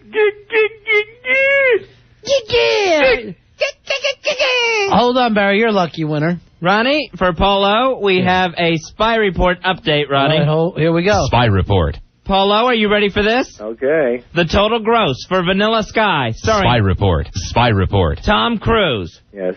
100,614,000. Thank you very much. He kicked in some salary on that just to make Why it look be a bad. pain in the ass when I said I saw it in the paper that it was going to go over? I can't believe And they say that a lot of times they'll hold it till it makes $100 million because it helps them for some reason. I don't know. I guess they can say the studio said we made $8. I don't know why they would do it. Right, I think the budget was $100 million. Well, you know, I mean, if it makes $100 million, it sort of gets mentioned at the, you know. Yeah, but let's talk about Minority Report. That's Minority is my priority at the Oscars. The minority will win the majority of the Oscars. So former Oscar nominee Samantha Morton is one of the precogs. She was nominated for Sweet and Lowdown. And, you know, she's a star-making performer. She's a great I'll give you the lowdown here. It's Oscar time. So the problem is of course, the story's very dark. Tom Cruise's character is... Steve, you saw this movie, didn't you? Yeah. Oh, yeah. What'd you think of it? Steve? Well, is Tom Cruise gay? Wait for the report at the Oscars. Hold on, Steve. You're going to win something. Steve's getting something. Boy, we're trying to get rid of a lot of stuff tonight. We really got to get it all out of here. Jesus. So, Paulo, you're saying, don't minorities me with all this Oscar hype.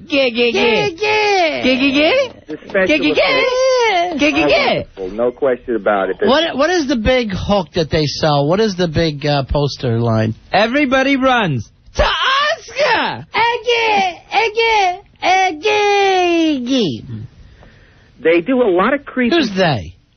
The minorities? The Steven precogs? Spielberg guy. This year, the minorities are opening up the hydrants in front of the Oscars. Sweet Oscar of mine. There's a lot of creepy things that happen in this movie. Right, I know. Tom saw the movie. Tom, what do you think of Paulo's new movie, Minority Report? I say minorities black and white and all over Oscar's red carpet. Hold on, you're a lucky winner there, Tom. What kind of stuff are we giving out right now, Roy? Let me get in on some of this stuff. Hey, well, let's hear more stuff. Okay. What do we got, Let's hear Roy you do one of Hampton? these.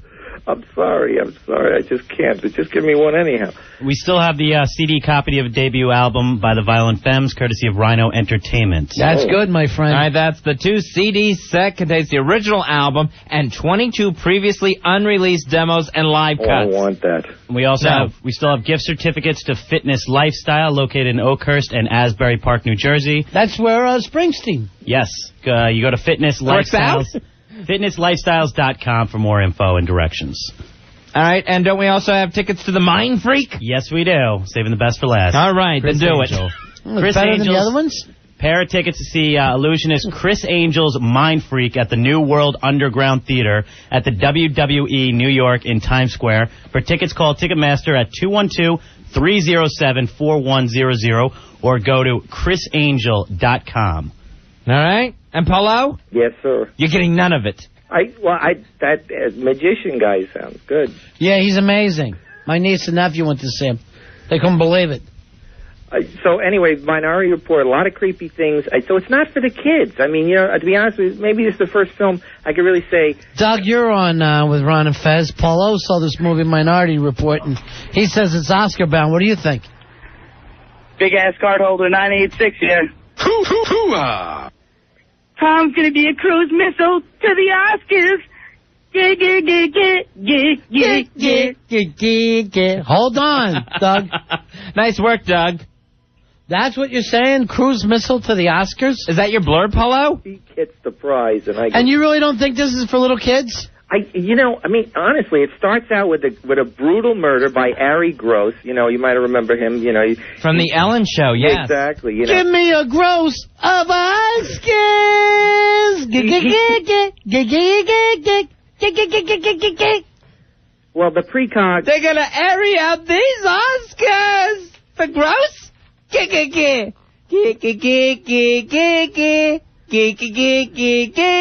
Time to blow out your Oscar, Paulo. Are you saying kids won't like this then, right? I really don't think so. It's long. It's about 2.5 hours. What about Little Lene? Little Lene. Hi, Juan. Hi, Fez. Hi, Lene. Hi, what is it, Lene? You awake? Would the report be Oscar? Hey, what happened to Lilo and Stitch? Any time for jokes? And jokes. Okay, Lene. Very sleepy. We'll have you back in later to do jokes. All right? Think? All right. Okay. Very late for her. Take it easy, Clarky. Take it easy, Clarky. Take it easy, Clarky. Oh, she's cute. Bye, Lene.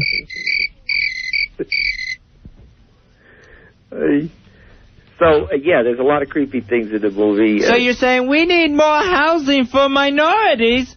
Oscars! Who's the bad guy in this movie? I can't reveal that, of course. Well, what's the guy, this Irish guy who sounds English? Oh, yes, Colin Farrell is the guy who's like... Is he good? He's the hot young actor right now. He's Colin Farrell. Shake it up. Shake it up. How could I be the man? Winning the Oscars. How could I be the Oscar when you're the Oscar? Shake it up. Yeah, he was just recently in Hearts War. And who's this? Colin Farrell. And calling all Oscars. Calling all Oscars. Yeah, they're grooming him for big-time stardom. And he holds his own up there with Tom Cruise. And Tom Cruise does a good job. Holds his own what? Penis? No. You have to around Cruise. True. Pete, you're on Ron and Fez. Hi, Pete. Tom Cruise cruising up the aisle to an Oscar. All right, hold on. Oh, Pete, he lost himself. He's going to get a prize. Pete was going to the big-ass prize closet. Give me. How good is this? What would you give this on a scale of 1 to 19, Polo? 1 to 19? I would give this 13 and a half. Wow, that stinks. Yeah, that's not good. But I'm just saying, I mean, in person, I loved AI because I could unravel it. All right, what's your favorite summer movie? My favorite summer movie? Spider-Man? Of this summer? Yes, the summer. I'm going with the Star Wars. No, the summer of '69, ass. Well, of all time, I thought. I had my first real sex dream. I like that summer of '42. The thing is, I like the Star Wars movie. James, you saw this movie. What do you think of it? Sounds like Max is going to win an award right Von Snyder at the Oscars.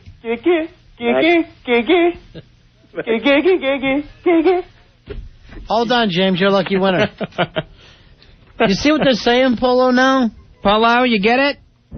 They're saying Tom Cruise is getting all A's on his Minority Report card. I'm saying Max Von... I'm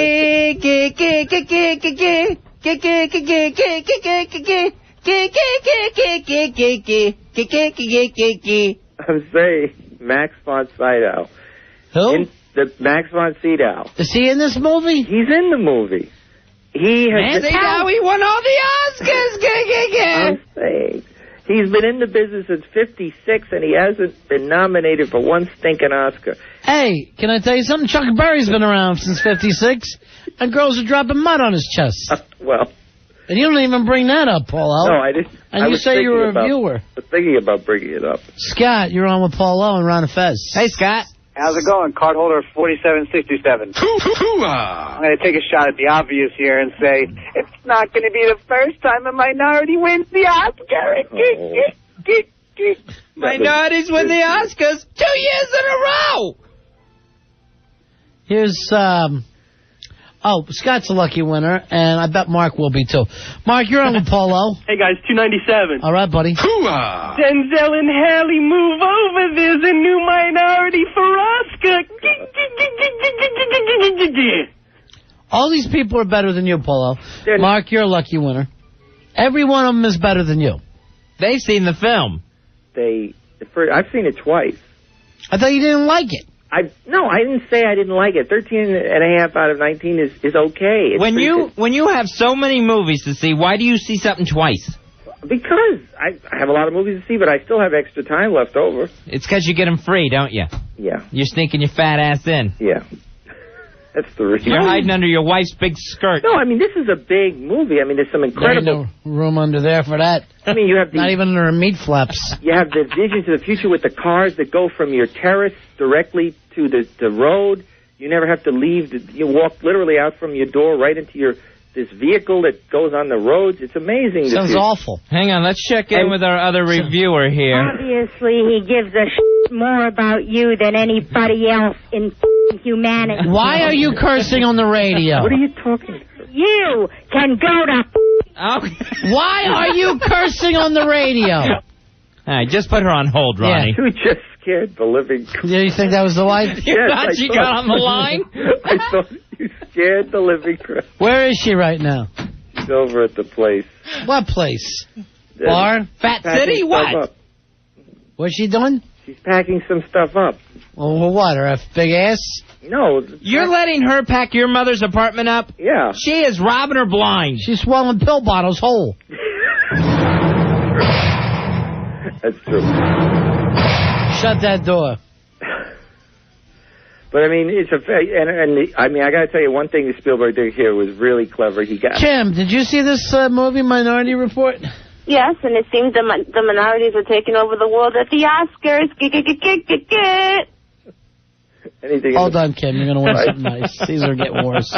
We got anybody checking on these people? They can't be the same minority joke over and over. Anything? Is this supposed to be Black Report? No. Well, no, I say it. What's the minority? The idea of the Minority Chinese? Report is there's 3 precogs. And again with the precogs. Yeah, I understand. How's your wife, the pre-hog? No, they're in this pool. That's post-hog, my friend. And they're supposed to be unanimous, but sometimes there'll be one minority who will differ slightly. And so that's why they have these minority reports that they do. Paula, we're not telling you again. Get your wife off the line. Don't, that was scary. Get her off the extension. All right. So, again, some amazing things. And Spielberg did something really amazing, too, with product placement. He's using the advertisement. He's got, huge ads all through the movie. When your wife sees, a bag of Doritos on the screen, does she try to eat it? No. She doesn't go to the movies with me. Why not? I don't know. She doesn't want to go. I know she can't fly on Southwest Airlines anymore. What? Just tell her you're sitting up front. I'll squeeze into one seat no matter what I got to do. All right. Horde King wrote in, Paulo didn't explain that precog is the ability to see in the future. It's short for... Precognition. Precognition. Thank you, Horde King. Thank you, Horde King. For doing Paulo's work for him again. No, people got to figure things out for themselves sometimes. I'm not going to give them everything. Why don't you figure out you're married to a banshee? I don't know. Obviously, he gives a more about you than anybody else in humanity. Why are you cursing on the radio? You can go to... Why are you cursing on the radio? Paulo, shut her up. I thought I heard one of the curse words in the background there. I think so. Did you hear that? Yeah, and I edited it. It sounded fine to me originally, but... We must have played that bit about 400 times. Well, the problem was there was some bleach on it when Paulo was up here last, so maybe it ate through the beef. No, but...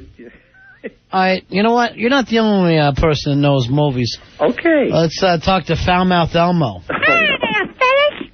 How you doing, Elmo? Yeah, basically just call for a prize. You can get a prize because we want to leap on you and see who you really are and what you look like. Right. We have invited you in here for 2 years and you won't come. What the f***? All right. So please, leave your name, number, and address. Yeah, like always. You already know my name and number. You come in here and pick up your prize and we'll give it to you. All right? You can have anything you want that we got if you come in to pick it up. We want to meet you. All right, hold on. You got a joke? You got a blurb? I just want to say f*** you, Polo. All right. That's the best blurb so far. F you, Polo. I think the word bleed through the bleep. I'm coming up to the end of this, Fez. The wheels are off as I cross the finish line. We don't have that much longer to go, Ronnie. We got a long, long weekend. Yes, we do. If you could just hang on. You getting out of the city? You going to the beach or anything? Maybe. I think I might do that. Where are you heading? Back to Wildwood? You know me. Back to the Wildwood Crest? Sounds good. Is that it for Polo? Hey, I'm just saying, we got to do a break. You want to hold Polo, or is... Hey, it's up to you, boss. Paulo, you never told us what your favorite summer movie is. I said the Star Wars. Oh. I mean, I thought it was an amazing achievement. I'm not going to... You want to hold him for after this break, Fez? You let his ass go. Yeah, we'll hold him. Think of something you can do, though, Polo. 877-692-1027. Ron and Fez. 1. Sports in the morning with Pharrell. Don and Mike show middays. 2. Opie and Anthony afternoons. 7. Ron and Fez night. WNEW. Ron and Fez here to tell you about the best restaurant ever. We're talking about Paisano of Mulberry Street, right there in the heart of beautiful little Italy. You know why I want to take the Paisanos of Mulberry Street? Who's that? Polo. Really? Take him out on a fabulous dinner and congratulate him for being such a great reviewer. Wow, that's nice. You know, with the great sauces they have there at Paisanos, we could even take his mother, who has no spit glands. Yeah. Nice sauces, she'd be fine. To me, you pour that sauce in, and it's so smooth, you don't even need spit glands. That's the nicest thing ever. You still there, Polo?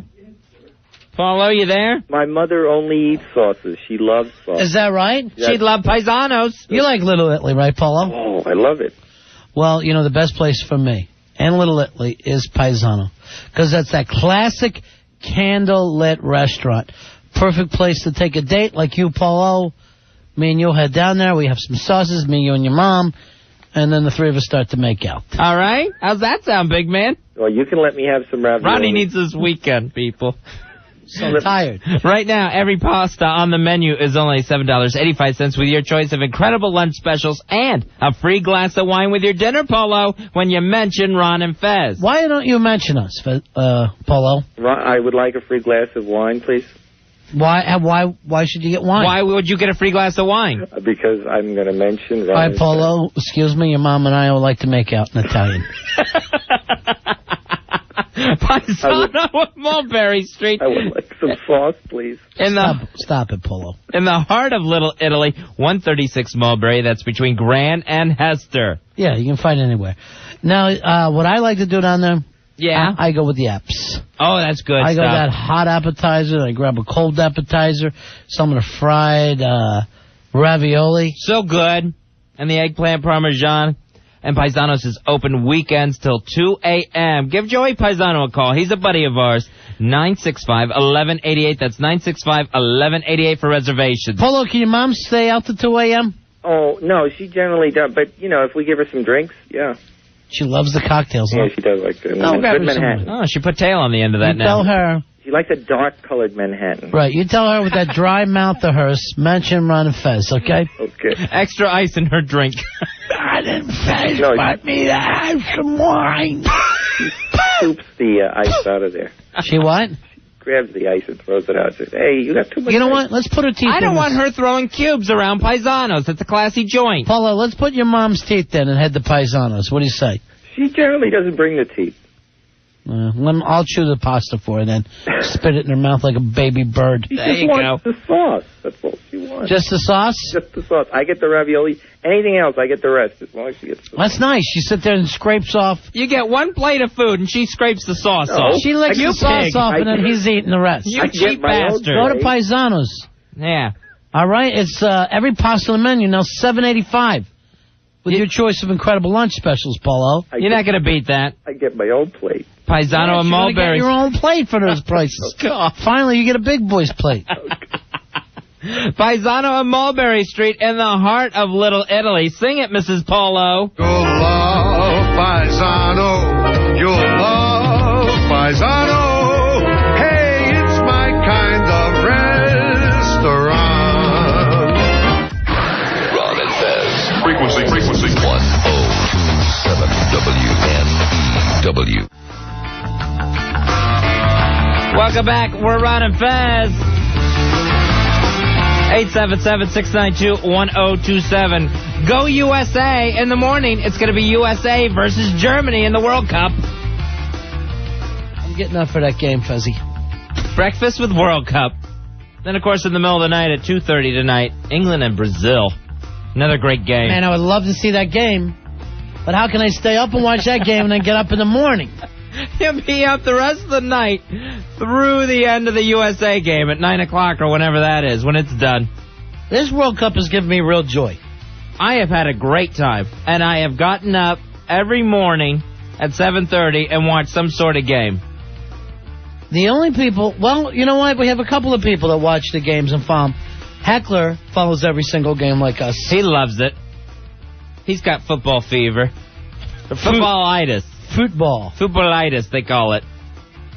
So Germany versus USA in the morning, and a little bit England versus Brazil on Saturday. You have Spain versus South Korea, and Senegal versus Turkey. You know, my new thing is just voting against South Korea. South Korea. That's going to be hard against Spain. Spain should crush them. Of course, South Korea, we wouldn't even be in the quarterfinals if it wasn't for South Korea winning their game against Portugal. I just hate how happy they are. They're just thrilled. They got their home field. Right. I hate how little and fast they are. Now, you say that, quick. But if we would have been in it if we would have just beat South Korea instead of tying them. So they did us wrong and they did us good. Friend and foe.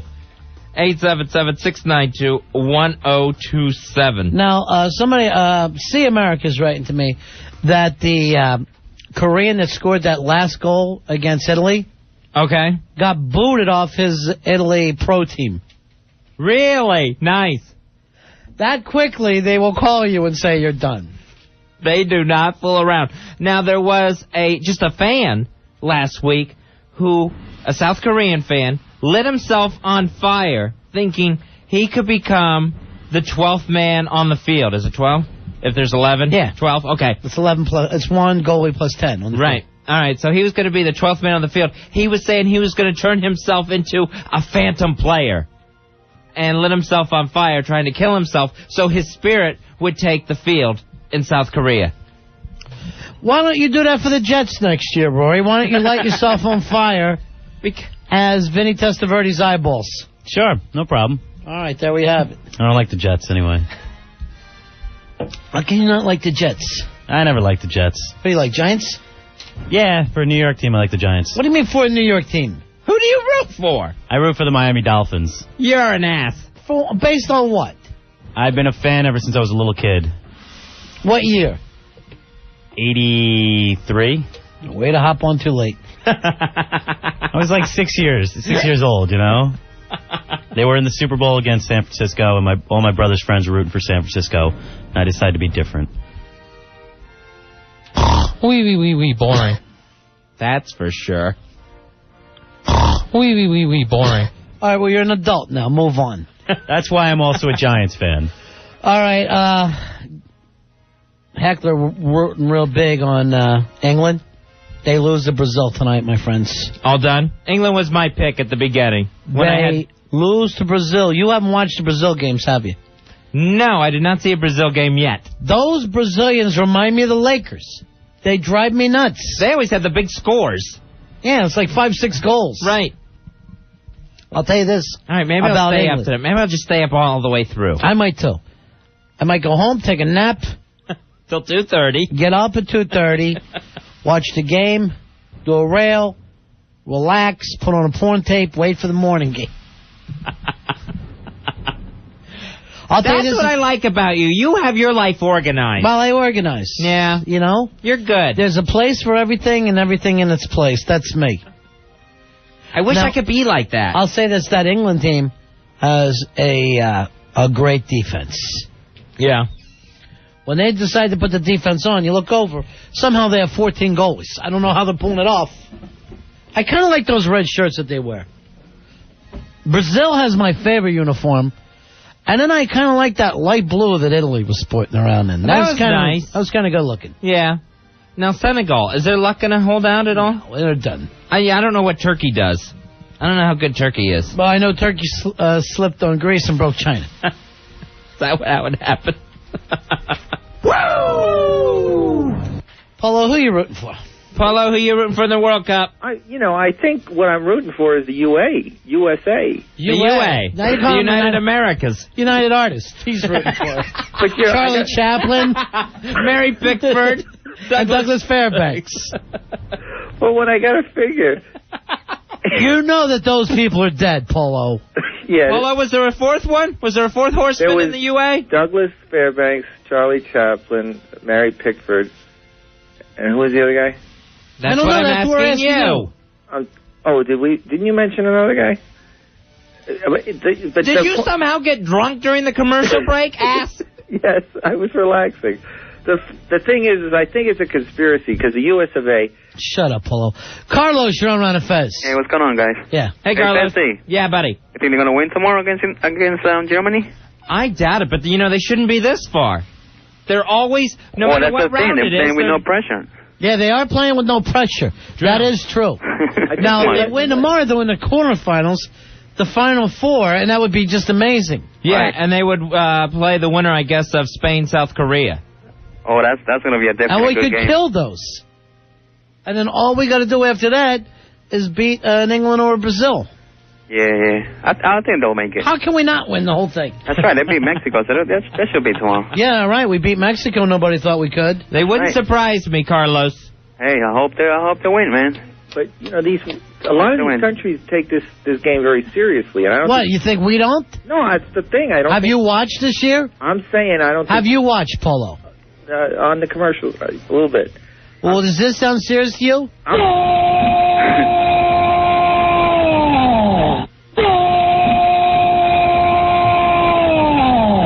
I'm just saying I don't think an American would light themselves on fire for the team. I'll burn myself on a match. How's that? I'm saying they take themselves. Why don't you burn your wife's ass hairs right before the game tomorrow? Start a grease fire. Or make her the 18th man because she's so big. I mean, I'll be honest with you. If we come waltzing in there and win this thing. Are you on the team now? The whole world. Sao Paulo? The whole world's going to be against us. Because they take this very seriously. They're against us anyway, Polo. Maybe you didn't hear what they did downtown. Okay, I understand. So I'm saying this is a big deal, this soccer. I'm telling you right now, Polo, and this doesn't go just for me, but for everybody in the U.S., F the rest of the world. We've given, and now we're exhausted. Okay, and now we're going to take that damn World Cup. And tomorrow morning we start taking back. That's what I'm saying. First Germany. Do you know apparently they haven't learned their lesson. We're going to take the World Cup. I mean, that's true. We have given. We give, and we do give. We give, and we give. There's no question. Are you the movie reviewer or soccer reviewer? I'm not trying to be a soccer reviewer. It's a very important. It's a big. Shut up, Polo. Okay. Hey, Pete, Ron Fez. Go ahead, Pete. Card number 11212 right here. Hooah! There's your hooah. I think the United States is going to go all the way to the final.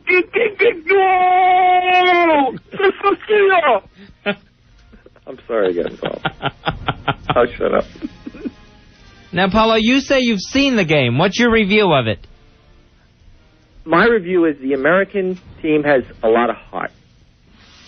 Based on what, Polo? Who's your favorite player? His wife, who has a lot of stomach. Just stripped the other day at one of the games, one of the American players. I don't even think you care about America. We're not talking about South America, right? I would like. Where you're from? This is a great country, and I like Wyoming. The Earthling album, Roy. What were you talking about? You like Wyoming? Yeah, especially that's. Nobody's ever conquered Wyoming. You know what they call Polo's wife? East or the West? They call his wife Big Thigh Country. I'm going out to Big Thigh Country. Nice safe place out there in Wyoming. Yeah, tell the Matthew Shepard. Hey, Troy. Is this show done yet? Troy, you're on Ron and Fez. Hey, Troy. What's up, buddy? I got the perfect song if he'll grab it. Earthling album, David Bowie. We don't have it? How about going online for it? What's the big problem there? Remember, we weren't all going to look in the same place anymore? Yeah, we're going to be Americans. Yeah. Troy, you're on Ron and Fez. Hey, What's Troy. up, guys? What's up, buddies? Big-ass card holder 4540. Hooah, hooah, hooah. Thank you, gentlemen. I just got two quick questions for Paulo. Paulo, does your wife think the World Cup is like a cup big enough to satisfy her thirst? The World Cup is the size of a brassiere. She wants a World Cup of scotch. Thanks, Troy. Is the World Cup as big as the Stanley Cup? Shut up, Paulo. I'm just asking. God, you stink. Hey, Joe. What's up, buddy? Hey, buddy. Listen, we got the offense, we got the defense. We're going to take Germany. I mean, even though they're a strong powerhouse team, but we're still going to give them a run for their money. even though I'm still in mourning over the Italian loss, but... You know what? I understand your people come from Italy, but let me tell you something, my friend. You're an American. Oh. You are an American. And we are going to... Say it, Joe. Say it, Joe. I want you to stand here in front of everybody and take the oath. I'll take the oath. All right. Thank you, Joe. We are going to win this. We're going to beat Germany tomorrow, Polo. I pledge allegiance to the flag. That's hey, nice. Mike, you're on Run of Fez. Yeah, the World Cup. I think that's the size of the soup Paul's wife orders. Go, go, go, go, go, go, go! How did I get involved? I like Mike a lot. Anything? I'm downloading it right now. That's the perfect song for us to go out with to promote the U.S. soccer team. Do you think we can have it? It's just taking a long time to download here. Why? And how do we not have the Earthling album? Really? Everyone stole all the albums out of this place. Let me guess. Rudy? Yeah. The day the radio chick fired her, it was him and her. Sure. It was the most successful day we ever had here. Beef. Here's Paulie. Paulie, you're on Run of Fez. How close are we now? Hey, Paulie. I should have it in 30 seconds? Yeah, 30 seconds. Paulie, you're on Run of Fez. Countdown's on. Hey, guys. Yeah. The only way we're going to beat Germany is if we whip Polo's big fat wife's ass in front of the goal. That's not a bad idea, Paulie. Any way to get your wife's fat ass in goal, Polo. Yeah, you can negotiate. For the country. If this country cares enough about it, you can negotiate something. My favorite thing was Polo just going, jeez. As he hears yet another fat-ass joke about his wife. Barry, you're on Run of Fez. Hey, Barry. Hey, guys, what's up? First off, I love you guys. Thank you very much, my friend. And, I just got back in my car, I tuned in, and all I hear is U.S. is going to win. Nothing against the U.S., but nothing against the Germany's a much, much better team. We know that. We know that. But what have we done so far? Well, to tell you the truth, Are you a German or are you an American? I'm not. Okay, I'm an American, but I'm sorry. It's just... We know that Germany is a better team. But the rest of the world, from this point on, is afraid of Americans. You understand, Barry? But that's understandable. But, the U.S. hasn't really played... Barry, put your head up. This is the new World Cup soccer song for the United States. Turn it up and think World Cup. America will capsize the wheel.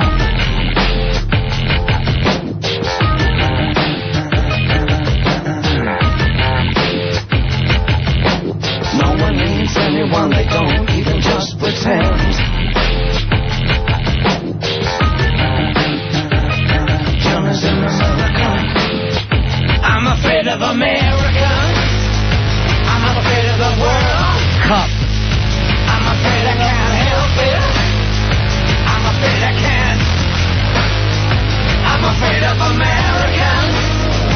I'm afraid of the World Cup. I'm afraid I can't help it.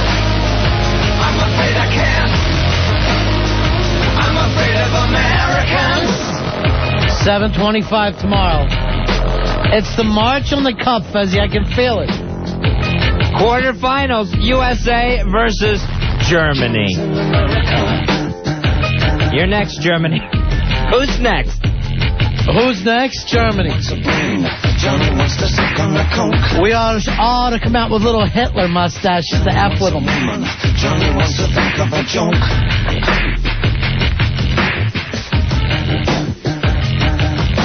You know what, Fez? What? I think they're afraid. I think they're afraid of Americans. I'm afraid of the World Cup. I'm afraid I can't help it. I'm afraid I can't. I'm afraid of Americans. I'm afraid of the World Cup. This download is ticking down. I'm afraid I can't. Hey, Rich, you're on Run of Fez. Hey, Rich.